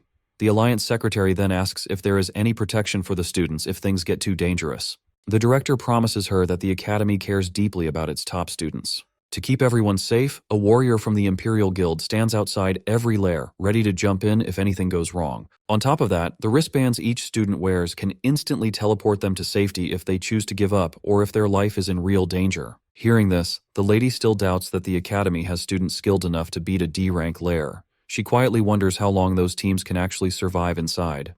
The director, however, is sure that the young E-rank students will probably come running out in tears. Inside the D-rank dungeon filled with giant frozen trees, Chen's teammates are clearly terrified. Anyone would be scared after seeing those nightmare creatures, which look like a mix between weird bats and monkeys. Chen quickly warns his team that these monsters dive at their targets in the blink of an eye, so they need to stay on high alert. Suddenly, a group of the ghost monkey bats flies straight down at them. Surprisingly, all the boys manage to clumsily dodge the monster's super-fast attacks. While they are still excited about dodging a D-rank creature's attack, something even crazier catches their attention. Our boy stands there calmly with a lightning sword in his hand, surrounded by dead monsters lying at his feet. He tells his team to focus on saving themselves first since they aren't strong enough yet, leaving the rest to him. Suddenly, another ghost monkey bat lunges at them with incredible speed, but they barely manage to dodge it in time. Songzu realizes that Chen had actually been pushing them to train their reflexes and speed so they could survive against monsters like this. Ju grits his teeth. He had been calling himself the Dorm King all this time, but now he has no choice but to rely on his random roommate. Meanwhile, Chen completely wipes out the remaining ghost monkeys. They dive toward him in waves, but he slices them down before they even know what hit them. The dorm king mutters to himself that he always heard about Chen's strength from Ma Long, but this is the first time he's seeing it for himself. To him, Chen doesn't look like a normal student at all, but more like a battle-hardened soldier. As the fight continues, the dorm king feels a bit of jealousy creeping in over Chen's rising reputation. Out of nowhere, another monster appears behind the group, and Zhu barely manages to block its strike. He grabs the creature's leg with his flaming hands and yells at his teammates to stop acting like dead weight and get it together. After all, Chen isn't the only one whose graduation is on the line. The others stare at him, surprised by his sudden determination. Inspired by the Dorm King's stubborn will, Shangzu casts his Vine Lock spell, successfully tying up the monster. But to his shock, the creature breaks free almost instantly, kicking Zhu in the process. Long casts his Frostbite Breeze spell, which only slows the monster down a little, so they decide to combine their attacks. Working together, they manage to hold the creature down briefly and shout for the Dorm King to take the shot. He charges up an explosive flame bullet and lands a direct hit. But the attack barely does any damage, only leaving behind a few burnt hairs. He fires several more flame bullets at the monster, but nothing seems to put it down. Shangzhou and Long are already pushed to their limits. The Dorm King decides he can't afford to hold back anymore. He gathers all his strength and unleashes a massive flame attack straight at the monster, triggering a huge explosion. When the smoke clears, only a charred skeleton remains. The drone announces that they have successfully killed a D-class ghost monkey bat. The three of them collapse onto the ground, completely drained. They are thrilled that they actually managed to defeat a D-class monster on their own. Chen walks over, slightly surprised, and they immediately ask if he saw them take it down. The monster leaves behind a single finger bone as loot, and Zuo tries to act tough, casually claiming that killing it was a piece of cake. Chen congratulates them anyway. Soon after, the drone announces that all the monsters inside the Devil's Cave have been cleared. Watching the live feed, Director Gong nearly loses his mind. He can't believe these supposedly weak students with zero real combat experience defeated a D-level threat. The rest of the staff just stay completely silent. At the same time, Vice Chairman Cavendish's assistant calmly praises Chen for his outstanding performance. He thinks to himself that Chen's aura reminds him a lot of an old friend. The Vice Chairman mentions Chen's name and decides to remember him, which instantly worries President Ting's father and the director. To keep the focus away from Chen, the director quickly points everyone's attention toward the student council team inside the other D-rank cave. He points out that the team has already reached the middle section. The chairman's aide praises their teamwork, comparing their skills to a professional guild raid team. Chairman Carl smiles at this and says that the graduates this year are truly impressive compared to past classes. Director Gong whispers to himself that the real battle is just starting, and the best part has yet to be seen. Inside the D-rank Toxic Vine Cavern, the president's party is attacked by poisonous mushroom monsters popping up from all directions. A girl plays her guitar to cast a decay spell, while a star mage groups the mushrooms together using his attraction ability to set up a combo attack. He calls out to the captain, and the president charges in with his sword, ready to finish the monsters off in style.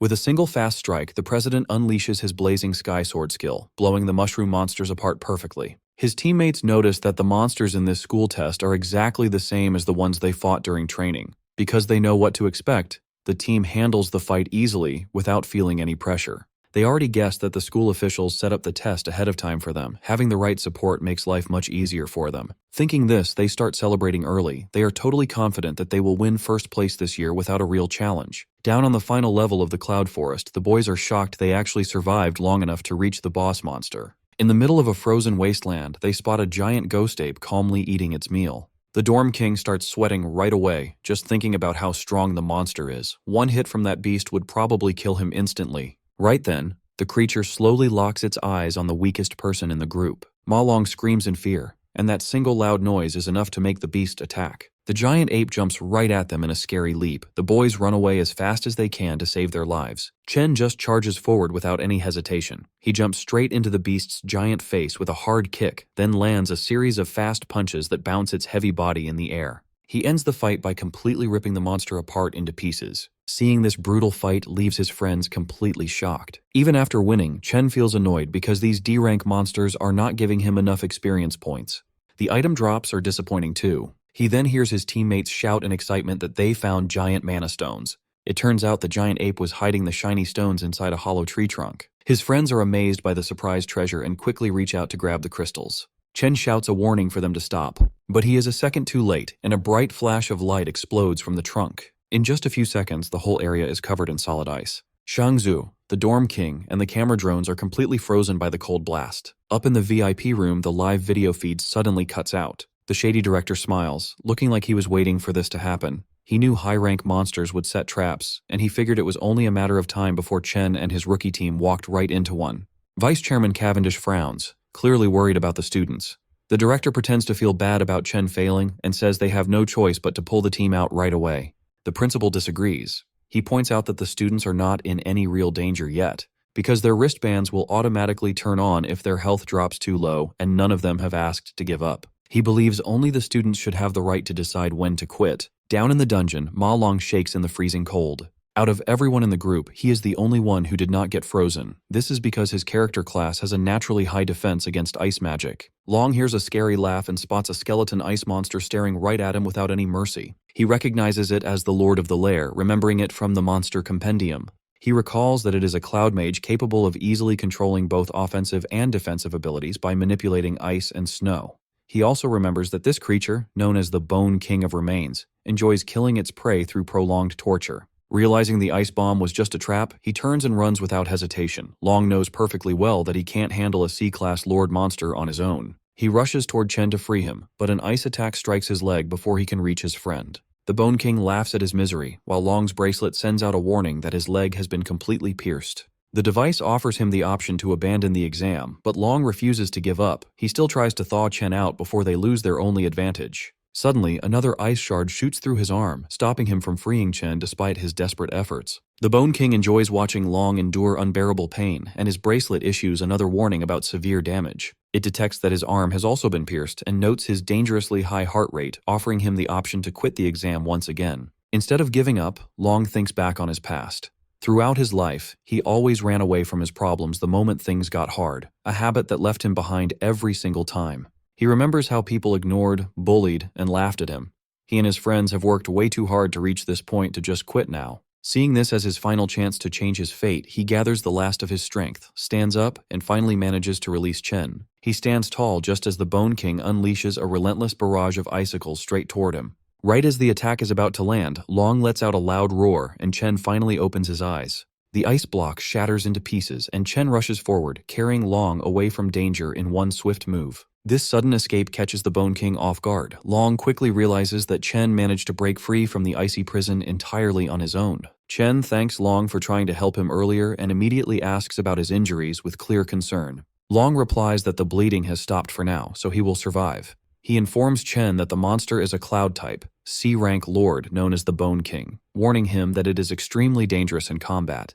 He adds that they must avoid getting frozen again at all costs if they want to survive. They turn back and see the Bone King charging up a massive cluster of ice shards. Long is stunned, realizing the monster is about to drop a giant ice nuke on them. In the next instant, the bomb crashes down, covering everything in blinding white. The monster begins to laugh, but suddenly stops when it notices that both boys are still alive after the devastating attack. Chen switches his class to the Doomflame King and activates his Cloud Warrior Frost Body, granting him complete immunity to cold damage. This transformation also boosts all his resistance stats in cold environments, turning the battlefield to his advantage. The Bone King lets out a horrified shriek. Even Long is confused as he watches his friend, who was supposed to be a Volt Assassin, turn into a Cloud-type warrior instead.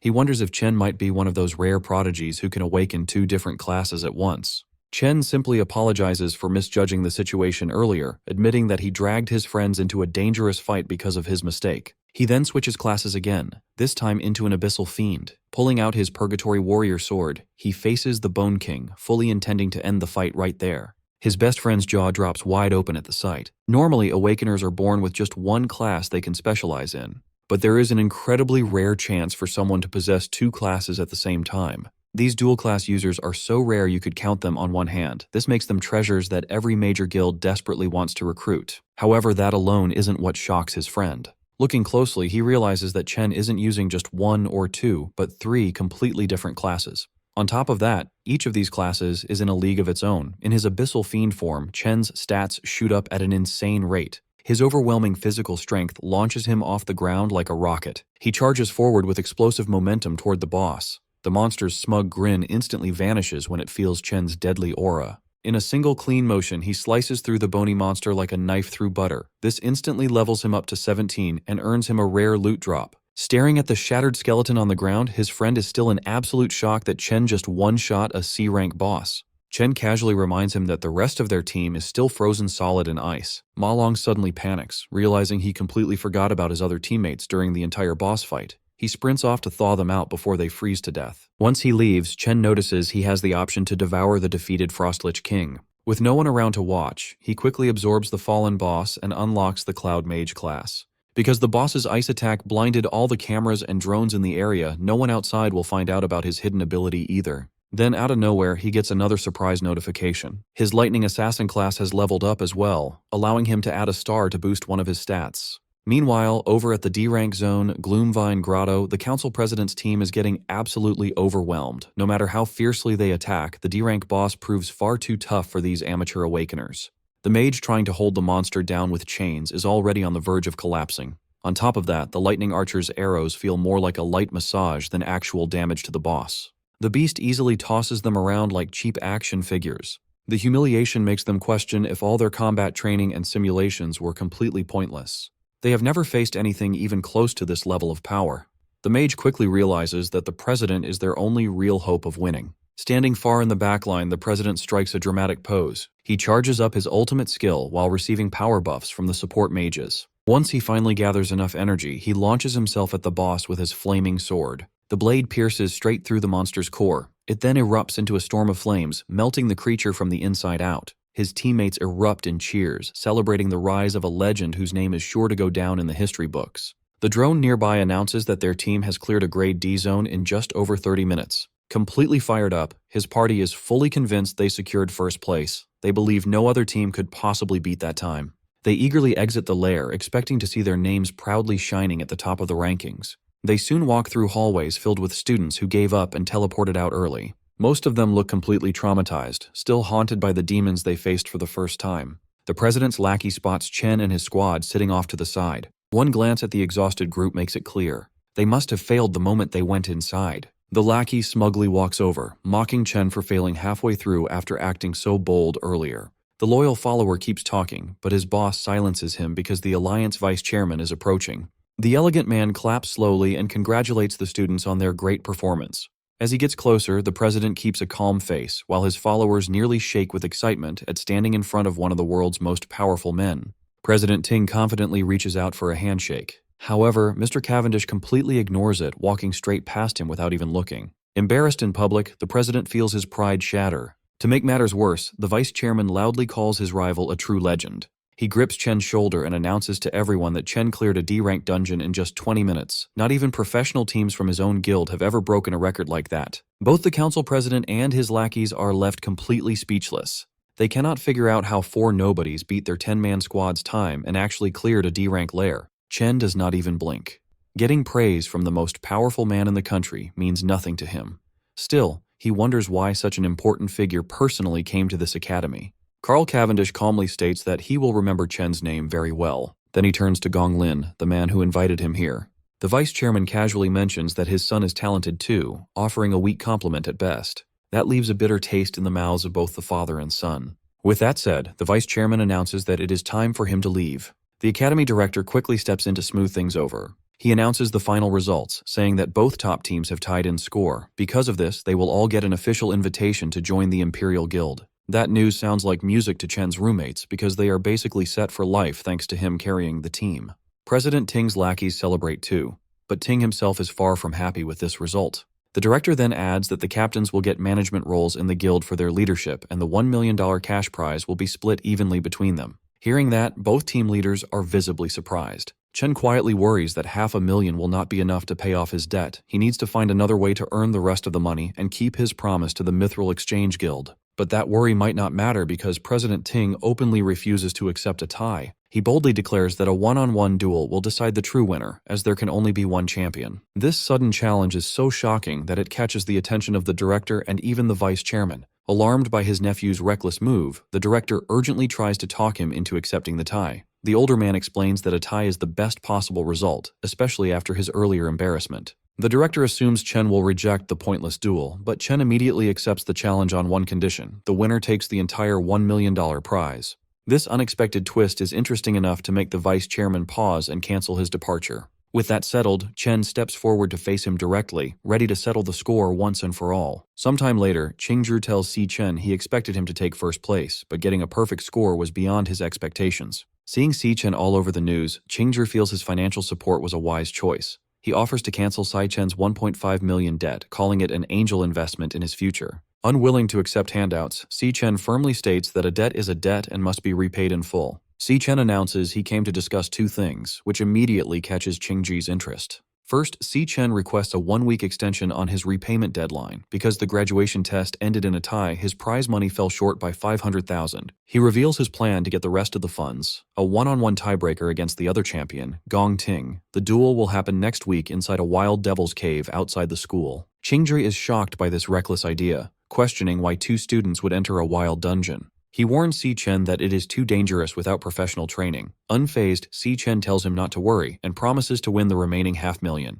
To make up for the extension, Si Chen promises to hand over all the monster materials he gathers from the cave as interest. Seeing Si Chen's lack of fear and clear focus on his debt, Qingzhi sweats in disbelief. He admits to himself that the young man is truly special. Si Chen casually adds that there is a second, more important reason for his visit. With a serious face, Si Chen bluntly states his final piece of news. Whatever he reveals leaves Qingzhi completely shocked, his mouth dropping open in disbelief. Speechless, Qingzhi stands up and stares at Si Chen in stunned silence. Later that afternoon at Qingshui Middle School, Si Chen's younger sister, Si Yun, celebrates the end of her final exams while her classmates complain about the difficult test. Checking her phone, she happily notes the start of her summer vacation. She suddenly remembers that today is also a big day for her brother. His graduation assessment. She looks at her phone's lock screen, which shows a cheerful selfie of her and Si Chen. 4 years ago, an excited Si Chen burst into the room with his admission letter from the National Awakener University, thrilled that he had elemental potential. A younger Si Yun excitedly asked if he was going to become an awakener like their parents. Full of hope, Si Chen promised to join a top guild, make money, and give her a better life. He also believed that gaining power would let him find the truth behind their parents' disappearance. Si Yun cheered him on, confident her brother would become a strong awakener. In a more recent memory, a sad Si Chen sat at his desk. He worried that he was already a senior and still hadn't awakened his powers, while Si Yun watched him. Noticing her worry, he quickly tried to hide his sadness. Forcing a smile, he told her everything was fine and he just needed to work harder. Si Yun reflects on her brother's journey. Despite working harder than anyone, he was the only student who failed to awaken. She realizes how lonely he must have felt watching his peers succeed, all while hiding his pain to protect her. Her classmate, Ju Tong, runs up and greets her. Ju Tong asks if Si Yun has heard the latest news. She reveals that the National Awakener University produced 2 genius graduates this year. Ju Tong explains that both graduates led their teams to perfect scores and were praised by the vice chairman of the Guild Alliance, making their county famous. Ju Tong remembers that Si Yun's brother goes to that university and asks about him. Si Yun hesitates, feeling sad about the question. Before she can answer, a pink-haired student interrupts them with a flirty greeting. The boy, school idol Jin Duoxin, smugly tells Si Yun he booked a private room and asks if she is free to join him tonight. Ju Tong is shocked, asking since when Si Yun knew the school idol. Si Yun just looks very annoyed. Without saying a word to him, Si Yun turns and runs down the hallway as fast as she can. A confused Ju Tong wonders why her friend is running away, while Jin Duoxin watches her leave. Sprinting home, Si Yun imagines her brother crying in failure while his peers celebrate. Desperate to comfort him, she decides to prepare a big feast to cheer him up. Later that night at their apartment, Si Yun prepares a huge, delicious spread of food with a hot pot and many side dishes. Si Chen is amazed by the feast, asking his sister how she made so much food so quickly. As Si Chen happily eats, Si Yun watches him quietly, full of concern. On the TV, the news broadcasts a report on the graduation test at the National Awakener University. Si Chen continues to enjoy his meal while the news details the visit of Vice Chairman Carl. Seeing him act so cheerful, Si Yun assumes he is just faking it to hide his failure. The news reports a rare dual champion event where 2 students got perfect scores. The broadcast reveals that Vice Chairman Carl praised one of the team leaders who earned the perfect score, announcing the name Si Chen. Hearing the name, Si Yun looks at the TV in shock. She cannot believe the news that her brother, whom she thought failed, is actually the genius with a perfect score. In a dark room, a bloody whip lies on the floor, and a voice coldly states that the stage has been set. The speaker is Gong Lin, standing over his beaten son, Gong Ting. Holding the whip, Gong Lin yells at him, saying he had invited a special audience for his son's victory. He scolds his son for ruining the performance he had planned. Covered in bloody marks, Gong Ting breathes heavily as his father angrily reminds him that he embarrassingly tied with a nobody. He declares that Gong Ting will no longer make his own decisions. He reveals that he has already taken control and rigged the upcoming tiebreaker.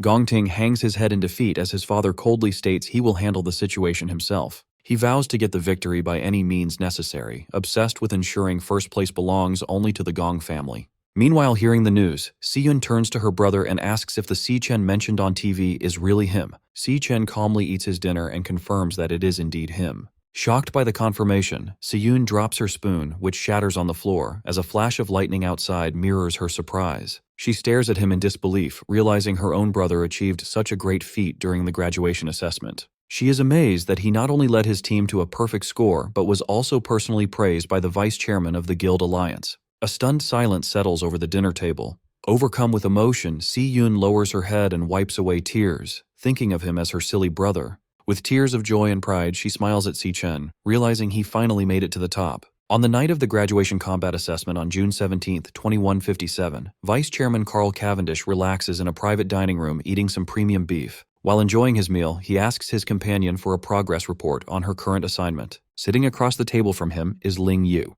She hands over a black folder with top-secret files on a subject called the Devourer. She informs Carl that the target left no traces over the past year and warns that their surveillance might be discovered. Unbothered by the warning, Carl praises her work and tells her to eat first. Ling Yu hesitates, mentioning she has one more piece of information to share. She reveals she noticed a highly suspicious individual who recently contacted Carl, which immediately grabs his attention. She explains that the rapid rate of this person's power increase is completely abnormal. Inside the Devil Tower, a shirtless Si-chen crackles with golden electricity. He reflects that he has spent over half a month on the first floor, taking out nearly every monster. He has fully adapted to the floor's 10 times gravity. His system interface shows his Lightning Assassin class at level 17, with heavily boosted stats. After the graduation battle, his Lightning Assassin class reached 100% proficiency and rewarded him with an attribute point. This confirms that actively using a class increases its proficiency. Surrounded by the glowing avatars of his 4 classes, Si-chen realizes none of them have reached their maximum limit yet. He puts his new point into speed, the most important stat for an assassin. The multiplier boosts his speed to 740, equal to an A-rank assassin. Even with this massive speed increase, he finds himself in a tense standoff against a pack of glowing purple phantom lionesses. His main problem is the floor's lord, a massive phantom lion king, which he has been unable to hit. As 2 lionesses lunge at him, Si-chen activates his Divine Flash skill, transforming into golden lightning to meet them. He notices the Lion King's strange abilities. Whenever he finds an opening to strike, the creature instantly vanishes before the attack lands. He analyzes the pack's combat patterns. They adjust their positions rapidly, but 2 lionesses always fight in close combat while 2 stay on standby. The Lion King also constantly maintains a safe distance from him. Si-chen narrows his eyes in frustration, realizing the Lord refuses to fight directly. Staring down the massive beast, Si-chen wonders what kind of combat class this evasive Lion King possesses. As a phantom lioness charges, Si-chen counters and thrusts a powerful bolt of lightning directly into its mouth. Just as he is about to land a fatal blow, the creature vanishes in a flash of pink light, leaving him frustrated. He figures out this teleportation ability isn't limited to the Lord. The lionesses also vanish when he tries to finish them off. A spatial portal opens, allowing the targeted lioness to safely reappear next to the Lion King. The pack's strategy becomes clear. The moment he pauses, another lioness lunges forward to bait his attacks. Determined to break their coordination, Si-chen channels Golden Lightning and unleashes a rapid flurry of slashes. However, the beasts keep vanishing before his blades connect. The pack strictly maintains its formation, teleporting back to the Lion King whenever they are in danger. The lionesses force Si-chen to constantly block their glowing claws. Every strike from Si-chen meets the same result as the lionesses vanish to evade damage. They flawlessly rotate attackers through the portals, keeping a fresh beast on the assault. Si-chen continues to strike the lunging beasts, but the cycle persists as they vanish at the exact moment of impact. The lionesses continue their endless loop of attacks, forcing Si-chen into an exhausting battle. Sweating from the relentless pace, Si-chen glares at the Lion King, realizing the Lord is purposely dragging out the fight to toy with him. Leaping into the air to evade a beast, he wonders why he is stubbornly trying to beat teleporting enemies using only speed. Deciding on a new tactic, Si-chen opens his system interface and initiates a class switch, enveloping himself in freezing blue energy. As ice forms over his body like armor, he reasons that if the Lion King avoids direct combat, he doesn't need to use a close combat class. The transformation turns his hair white and his eyes glowing blue. He resolves to use the mage class to shut down the beast's evasive tactics. The system confirms his class switch to the level 17 Cloud Mage, Frostbone Skeleton King. Standing tall with an icy crown, Si Chen prepares to use his area of effect spells to control the battlefield. Now in his level 17 Cloud Mage class, Frostbone Skeleton King, Si Chen floats high above the battlefield and unleashes a wide-scale spell called Frost Spike. A heavy barrage of ice spikes rains down, causing massive explosions that force the Phantom Lionesses to scatter and retreat. Observing the chaos from above, Si Chen notes that while mages might be weak in close combat, their long-range attacks allow them to completely dominate the battlefield. He targets the Lion King with a concentrated shower of falling ice spikes. Just as the attack is about to hit, the beast uses its spatial ability to vanish. The Lion King emerges from a portal a safe distance away, easily dodging the strike. As the Lion King regroups with the other lionesses, a massive, swirling vortex of icy energy suddenly surrounds them, trapping the entire pack. Si Chen notes that by forcing the beast into his kill zone, he has stopped their hit-and-run tactics. Sensing danger from above, the panicked Lion King looks up to see Si Chen creating a giant sphere of freezing energy called a Frost Blast Bomb. Si Chen coldly states that there is nowhere left for them to hide, leaving the shocked Lion King to let out a desperate roar. Si Chen throws the massive ice bomb downward, detonating upon hitting the ground. The impact covers the entire area in a blinding flash of white light and freezing energy. When the light clears, the devastating power of the spell is shown, leaving the Lion King and its pack frozen solid within jagged pillars of ice. With his targets completely trapped, Si Chen does a rapid class switch, summoning a glowing pink sword into his hand. His eyes glow blue as he confidently declares that the battle on the Dreadspire's first floor is finally over. Using his Stellar Warrior class, Si Chen leaps toward the frozen targets and unleashes a heavy downward strike called Triple Cataclysm. The energy blade easily slices through the trapped lionesses, shattering their icy prisons and cutting them down in one sweep. The defeated beasts dissolve into dark mist, leaving Si Chen standing victorious beside the fallen Lion King. The system confirms his victory. His alias, Ash C, levels up to 24, and he is rewarded with several Phantomane bones and a rare heart. A new prompt appears over the defeated Lion King, showing the boss monster is ready to be devoured. Si Chen stands over the dead beast, gathering a bright light in his hand as he starts the absorption process. His eyes glow red as he focuses his energy on the body, wanting to find out what evasive class the monster used against him. Activating his absorber ability, Si Chen pulls a swirling vortex of dark red energy from the fallen beast into his fist. The energy forms a new system card in his palm, revealing the Lion King's Stellar Tamer class. The card explains its annoying abilities, forcing contracts with other beasts and instantly teleporting them across the battlefield. Examining the Stellar Tamer card, Si Chen reflects that he has never seen a class like this before. This discovery helps him understand why the boss avoided direct combat. He figures out that the Lion King's base stats were simply too weak, forcing it to hide behind its teleporting minions. Reading the card's skills, Si Chen admits that the Stellar Warp teleportation ability is incredibly powerful. He also finds the Stellar Pact ability interesting, though it relies heavily on intimidating the target into submitting. He realizes that to get a contracted beast of his own, he will need to use a very aggressive and terrifying approach. Suddenly, the starry void around him shatters into blinding light, catching him off guard as the environment changes drastically. The illusion breaks completely, revealing the Dreadspire's true first floor, a vast, hot desert of rolling sand dunes. Looking at the barren wasteland and giant skeletons scattered across the sand, Si Chen wonders what disaster caused such destruction. A crackling sound draws his attention to a nearby dune. A vertical rift expands into a fiery portal, signaling that the gateway to the second floor is officially open. Just as he prepares to move, a hostile glare and low growl from the shadows behind him make him quickly turn around. He traces the glowing pink eyes to a large ribcage buried in the sand. Hiding inside is a fluffy lion cub, fiercely growling despite being bound by magical chains. Si Chen is genuinely surprised to find that one little lion managed to survive the battle. Assuming it is the final remaining enemy, he forms a lightning dagger in his hand and prepares to finish the job. As he approaches the hiding cub, he realizes a crucial detail. Since the cub didn't disappear when the Lion King died, it must not be one of the boss's contracted minions. Looking closer at the chains wrapped tightly around the small creature, Si Chen wonders if the Lion King had kept the cub imprisoned there against its will. Staring down at the bound cub, Si Chen gives an intimidating glare, leaving the tiny creature completely terrified. Instead of attacking the cub, Si Chen quickly swings his dagger to shatter the magical chains holding it captive. Freed from its bindings, the little lion falls safely onto the sand. Si Chen turns away, calmly stating that he is giving the cub its freedom back. As he prepares to leave, Si Chen asks the cub if this ruined place used to be its home. The tiny lion shakes off the dust as it watches him. With a sympathetic look, Si Chen reflects on the tragedy of watching loved ones die and seeing everything you care about destroyed. The cub stares at him as Si-chen admits he knows exactly what that pain feels like. Walking toward the portal, Si-chen advises the cub to stay alive and keep moving forward, announcing it is time for him to head to the next floor. Suddenly, a glowing system interface appears beside his face showing a beast contract request. Since the beast started it voluntarily, the success rate is 100%. The contract also unlocks 2 passive skills, sharing experience to boost stats, and letting Si-chen see through the beast's eyes if it is in danger. Si-chen stops and looks back, genuinely surprised by the unexpected prompt.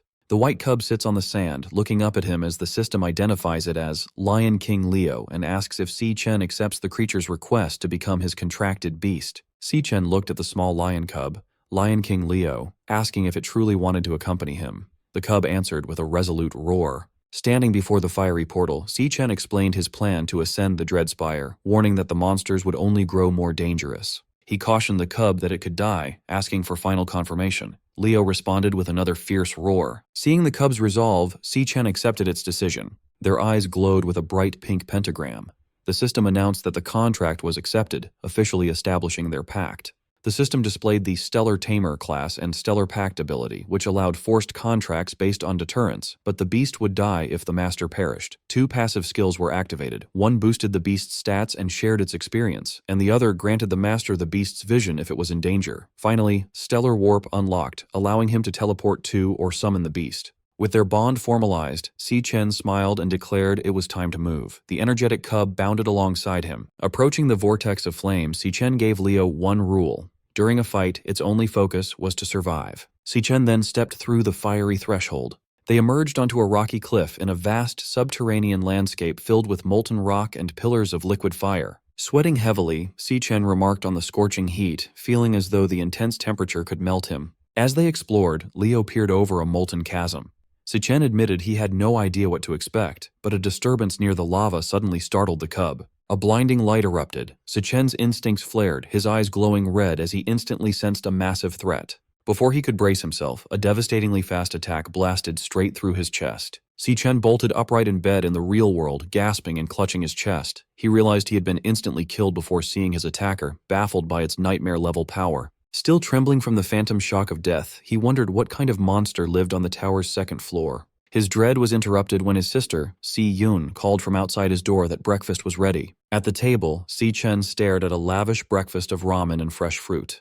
He told Si-yun, who was packing her bag, that she had made too much food. Munching on toast, Si-yun instructed him to wash the dishes and reminded him to hang the laundry later. Watching her put on her sneakers, Si-chen asked where she was rushing off to on her summer break. She replied she was heading to a summer job. Concerned, Si-chen reminded her that he was handling their finances and she didn't need to work. Si-yun smiled, explaining that with his recent success, she refused to be left behind.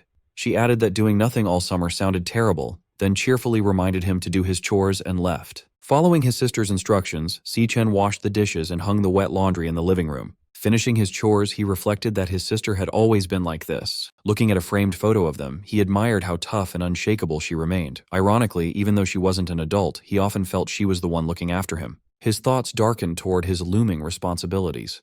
Once his school affairs were settled, he had to confront the Demon King Wrath. This battle would keep him away from Si-yun for a long time. Recalling her smile, he admitted she was the only person he couldn't stop worrying about. Suddenly, an idea struck him. Pressing his fingers to his temple, he wondered if a certain experiment might work. His eyes glowed pink as he channeled his abilities. A portal materialized, and Lion King Leo tumbled out, landing safely in the room. Si-chen stared in disbelief. He was amazed he could pull his contracted beast out of the Dread Spire and into the real world.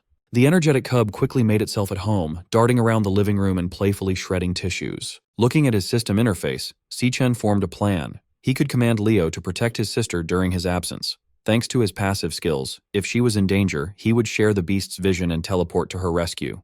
Knowing Si-yun adored animals, he recalled her happily petting strays. Watching his beast, Si-chen smiled, confident that gifting her a little lion cub was a perfect idea. A loud crash from the kitchen interrupted his thoughts.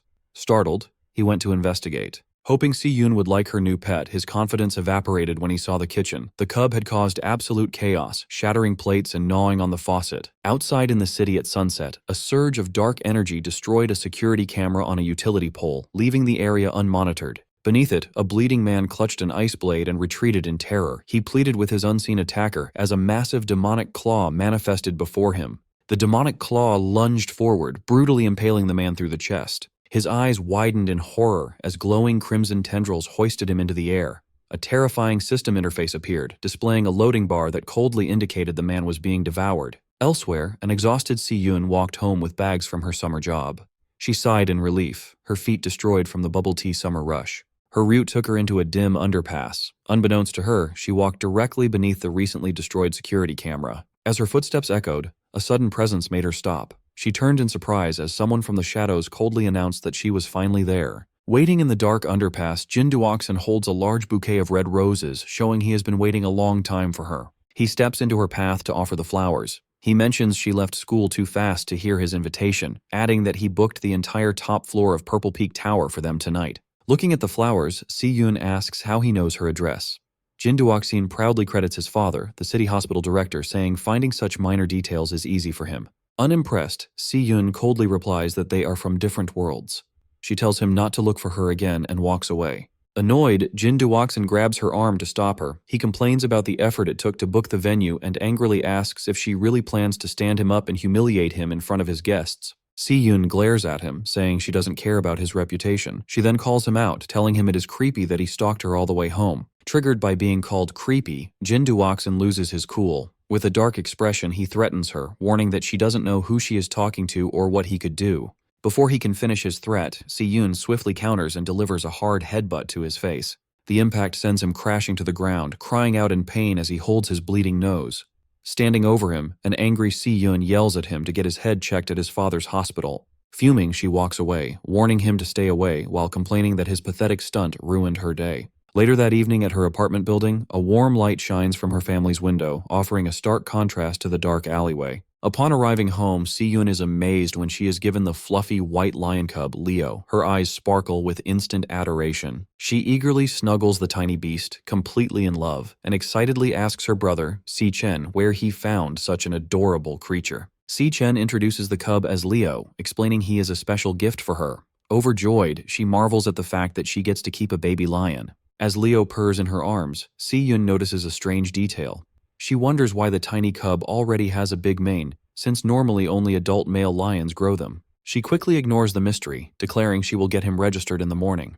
Watching them bond, Si-Chen feels relieved, knowing his sister will be safe with the beast by her side while he is away. Suddenly, a loud chime from Si-Chen's phone interrupts his thoughts, and he looks down at the bright screen. A satisfied smile appears as he reads an email from the Guild Supervision Bureau. It confirms his application is approved. Relieved, Si-Chen thinks everything can now go exactly as planned. With his home life secure and paperwork done, Si-Chen looks confident. He is finally ready for his next major hurdle, the graduation tiebreaker duel against Gong Ting in 6 days. 6 days later, the tiebreaker exam begins at the city outskirts in Greenlight Forest. Director Gong Xuan tells both candidates to pay attention as he explains the exam details. Standing before a green portal at the base of a massive tree, Gong Xuan announces the school chose this wild dungeon for the tiebreaker. He adds that recent surveys rate the dungeon as D rank. He confirms that both Si-Chen and Gong Ting will enter at the same time and take the exam inside the same dungeon. He then warns the students that wild dungeons are unmapped and much more dangerous than standard school dungeons.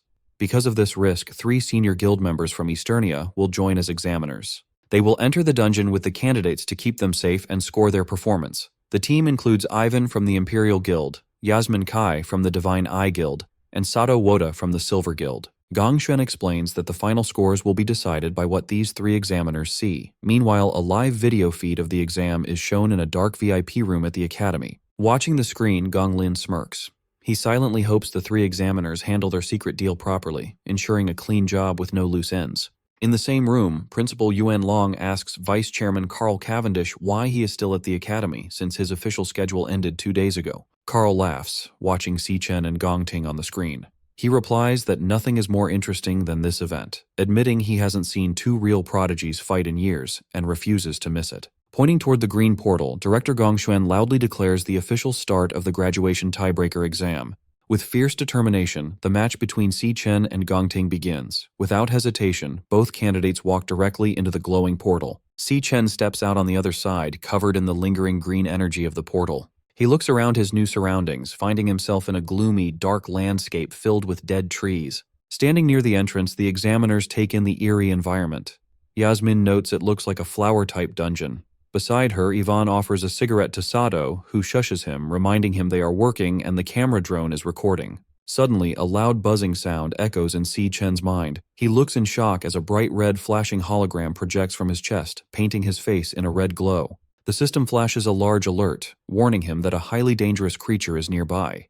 Stunned, Si Chen realizes this is the first time his demon heart has ever issued such a serious warning. Soon the system alert abruptly vanishes, leaving Si Chen wondering if a high-ranking monster truly lurks inside this mere D-rank dungeon. He and Gong Ting continue their trek down a desolate path framed by massive, gnarled roots and twisting branches. Gong Ting confidently takes the lead, navigating the foggy terrain, while Si Chen follows closely behind. Observing the candidates from a high ridge, Yasmin notes the fog's suffocating thickness. Beside her, Sato Woda orders the examiner team to stay on high alert and keep their eyes glued to the examinees. A loud crack abruptly shatters the tense silence as the rocky ground violently ruptures before the students. A grotesque, massive insectoid creature bursts from the earth, identified by the system as a poison cage ant, a D-rank flower archer. Reacting instantly, Gong Ting unsheathes his katana and charges aggressively at the towering beast. Watching this swift response, Ivan praises the young man's exceptional reaction time. However, Sato Woda cautions that wild dungeon monsters are faster, crueler, and far more underhanded than anything used in school training. The poison cage ant initiates its attack by firing a toxic volley of glowing green projectiles, but Gong Ting agilely deflects every strike with his swift blade. With a fluid, powerful motion, Gong Ting leaps into the air and slices the monstrous insect cleanly in half. As the ant's severed upper torso crashes heavily to the ground, Gong Ting's blade flares with intense golden energy before he thrusts it straight through the fallen creature. Channeling his nuclear warrior class, Gong Ting executes a devastating blazeblade barrage, obliterating the monster in a massive, fiery explosion. Observing from the high ridge, Yasmin projects a glowing green 10 from her wrist device. She awards Gong Ting a perfect score for his field response, commending his instant reaction and effortless neutralization of the monster's ranged attacks. Yvonne also displays a perfect 10, praising Gong Ting's combat logic. He notes that severing the venom-launching organ immediately has effectively stripped the beast of its fighting capability. Sato Woda proudly holds up his own 10, awarding top marks for finishing power due to Gong Ting's unhesitating, clean, and decisive kill. As Gong Ting calmly holds his glowing sword, the examiners marvel at his surgical positioning, crowd control, and execution. They agree that maintaining such ice-cold composure against a wild monster is truly exceptional for a student. Sato Woda then directs their attention to Si Chen, who is casually wandering away with his hands in his pockets. Sato heavily criticizes his lack of reaction when the monster appeared, dismissing this apparent disinterest as a complete failure. Gong Ting remains silent, simply staring at his rival's remarkably relaxed and unbothered demeanor. In the VIP observation room, Carl Cavendish and Principal Yuan Long closely monitor Si Chen. Carl casually asks the principal what he thinks the young man is actually trying to accomplish out in the fog.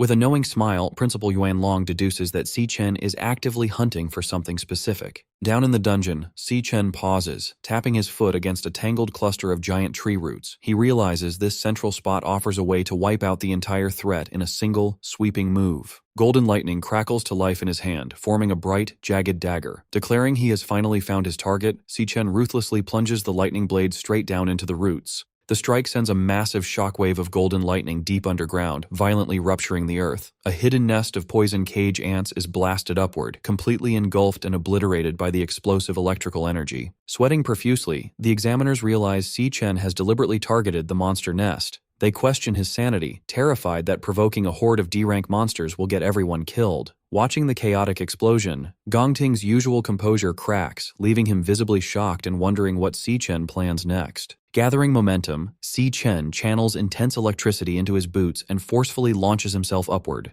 Tapping into his lightning assassin class, he activates his flash god skill, rocketing into the sky as a blinding streak of golden light. Moving at incomprehensible speeds, Si Chen intercepts the swarm of poison cage ants launched by his explosive trap. He unleashes a rapid, relentless flurry of slashes against the airborne monsters. Darting between targets mid-air, he leaves behind a zigzagging web of golden lightning, systematically shredding the entire cluster of beasts in seconds before gracefully descending back to Earth. As Si Chen touches down, the severed remains of the D-rank monsters rain from the sky while golden lightning slowly dissipates from his hands. Up on the ridge, the three examiners are completely dumbfounded. Sweating in disbelief, Sato Woda struggles to process the spectacle. As Si Chen casually casually brushes green monster blood off his jacket. The examiners realize in shock that his official school report lists him as a mere E-rank awakener. They find it utterly absurd that an E-rank student can effortlessly wipe out a massive swarm of D-rank monsters. Realizing they cannot logically justify giving such a flawless performance a low grade, the compromised examiners frantically whisper among themselves. Desperate to fulfill their corrupt deal to sabotage Si Chen, they consider inventing unfair excuses, like flagging his approach as dangerously reckless or penalizing his technique. Back in the VIP observation room, Carl erupts into boisterous laughter, praising Principal Yuan Long for accurately predicting that Si Chen is hiding his true potential. Carl notes how spectacular it is to witness such an intense display when the exam has barely begun, eagerly anticipating how Gong Ting will respond to this overwhelming power. Standing behind him, Gong Lin remains dead silent, his expression rapidly darkening as he watches the monitors. Suddenly, the live feed on the large monitor is torn apart by heavy digital static.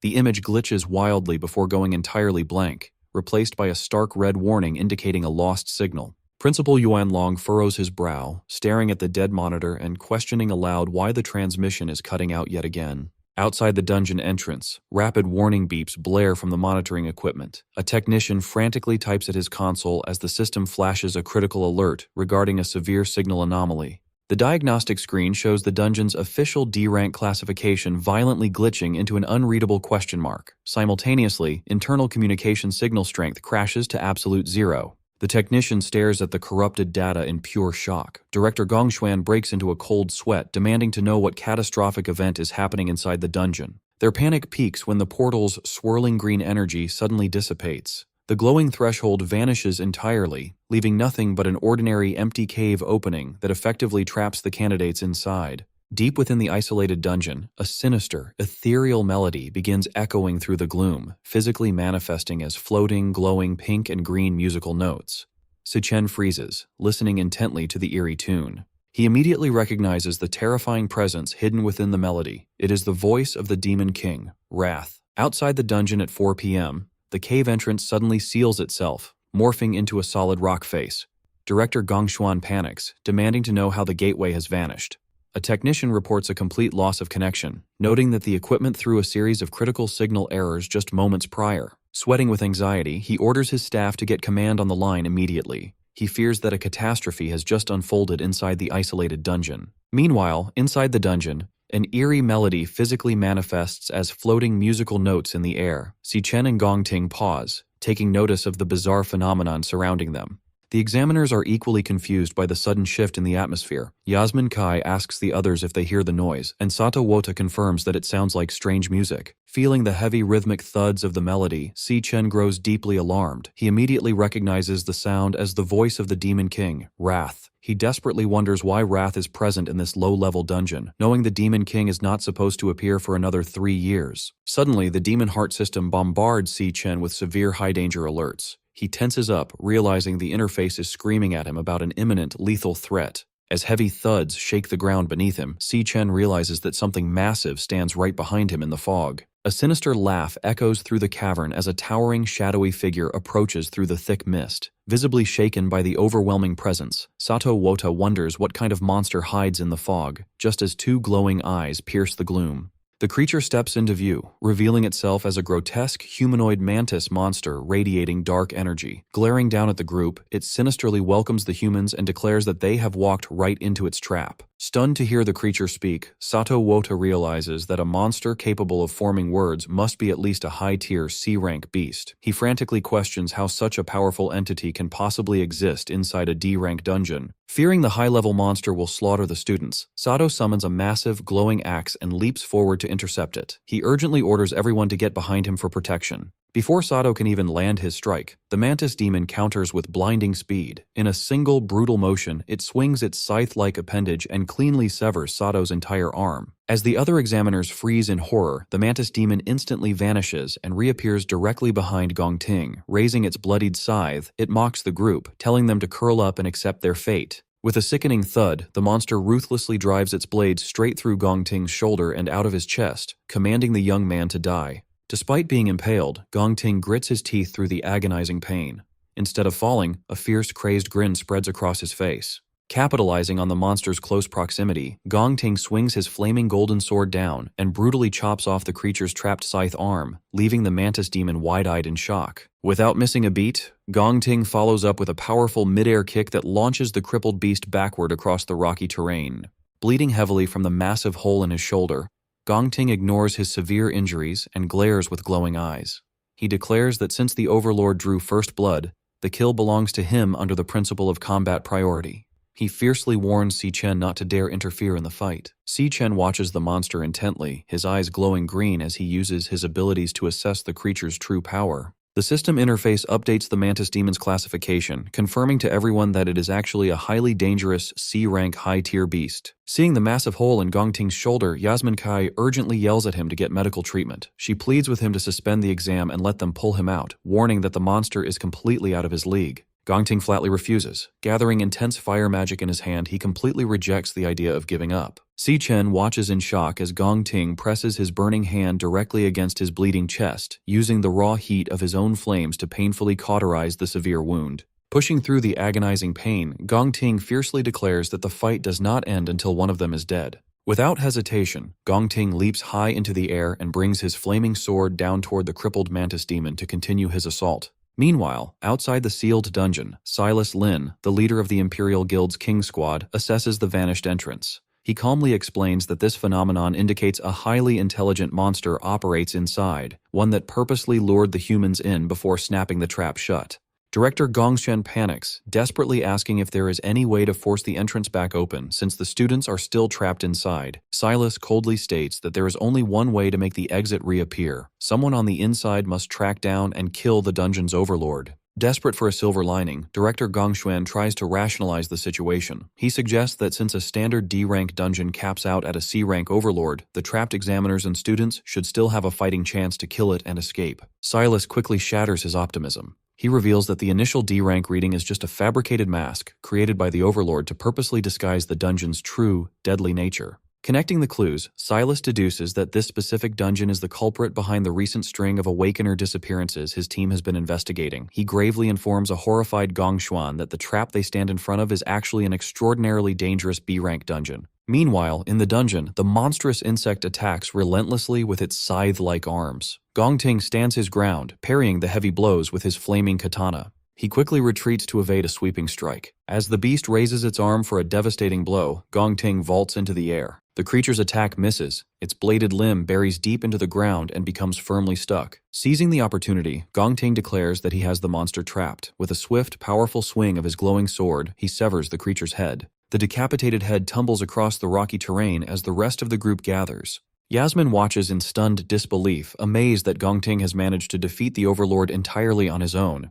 She admits that his strength is genuinely formidable. Nearby, Ivan channels a green healing aura into Sato Wota's injured arm, asking if he is recovering. Sweating, Sato expresses his gratitude for the timely intervention. However, Sato's relief vanishes as he checks his smartwatch. He alerts the others in a panic that his device has lost its signal, leaving them completely isolated. Yasmin and Ivan immediately check their own gear. Yasmin confirms her connection is gone, while Ivan grimly notes that every signal, including their compass positioning system, is completely dead. Sato panics, demanding to know when the camera drones went offline. Gong Ting looks back at him in confusion. Suddenly, the headless mantis monster stands back up. Without warning, the decapitated creature lunges straight at a shocked Gong Ting. Si Chen instantly intervenes, unleashing a flurry of golden lightning strikes that slice the creature into pieces. The system confirms the kill, awarding him experience points. Still reeling, Gong Ting demands to know how the monster kept moving after he cleanly chopped off its head. Si Chen calmly explains that the mantis was never the true overlord. It has been hypnotized the entire time, allowing its body to fight even after death. He urgently orders the examiners and Gong Ting to leave the dungeon immediately, warning that any of them could be the next target.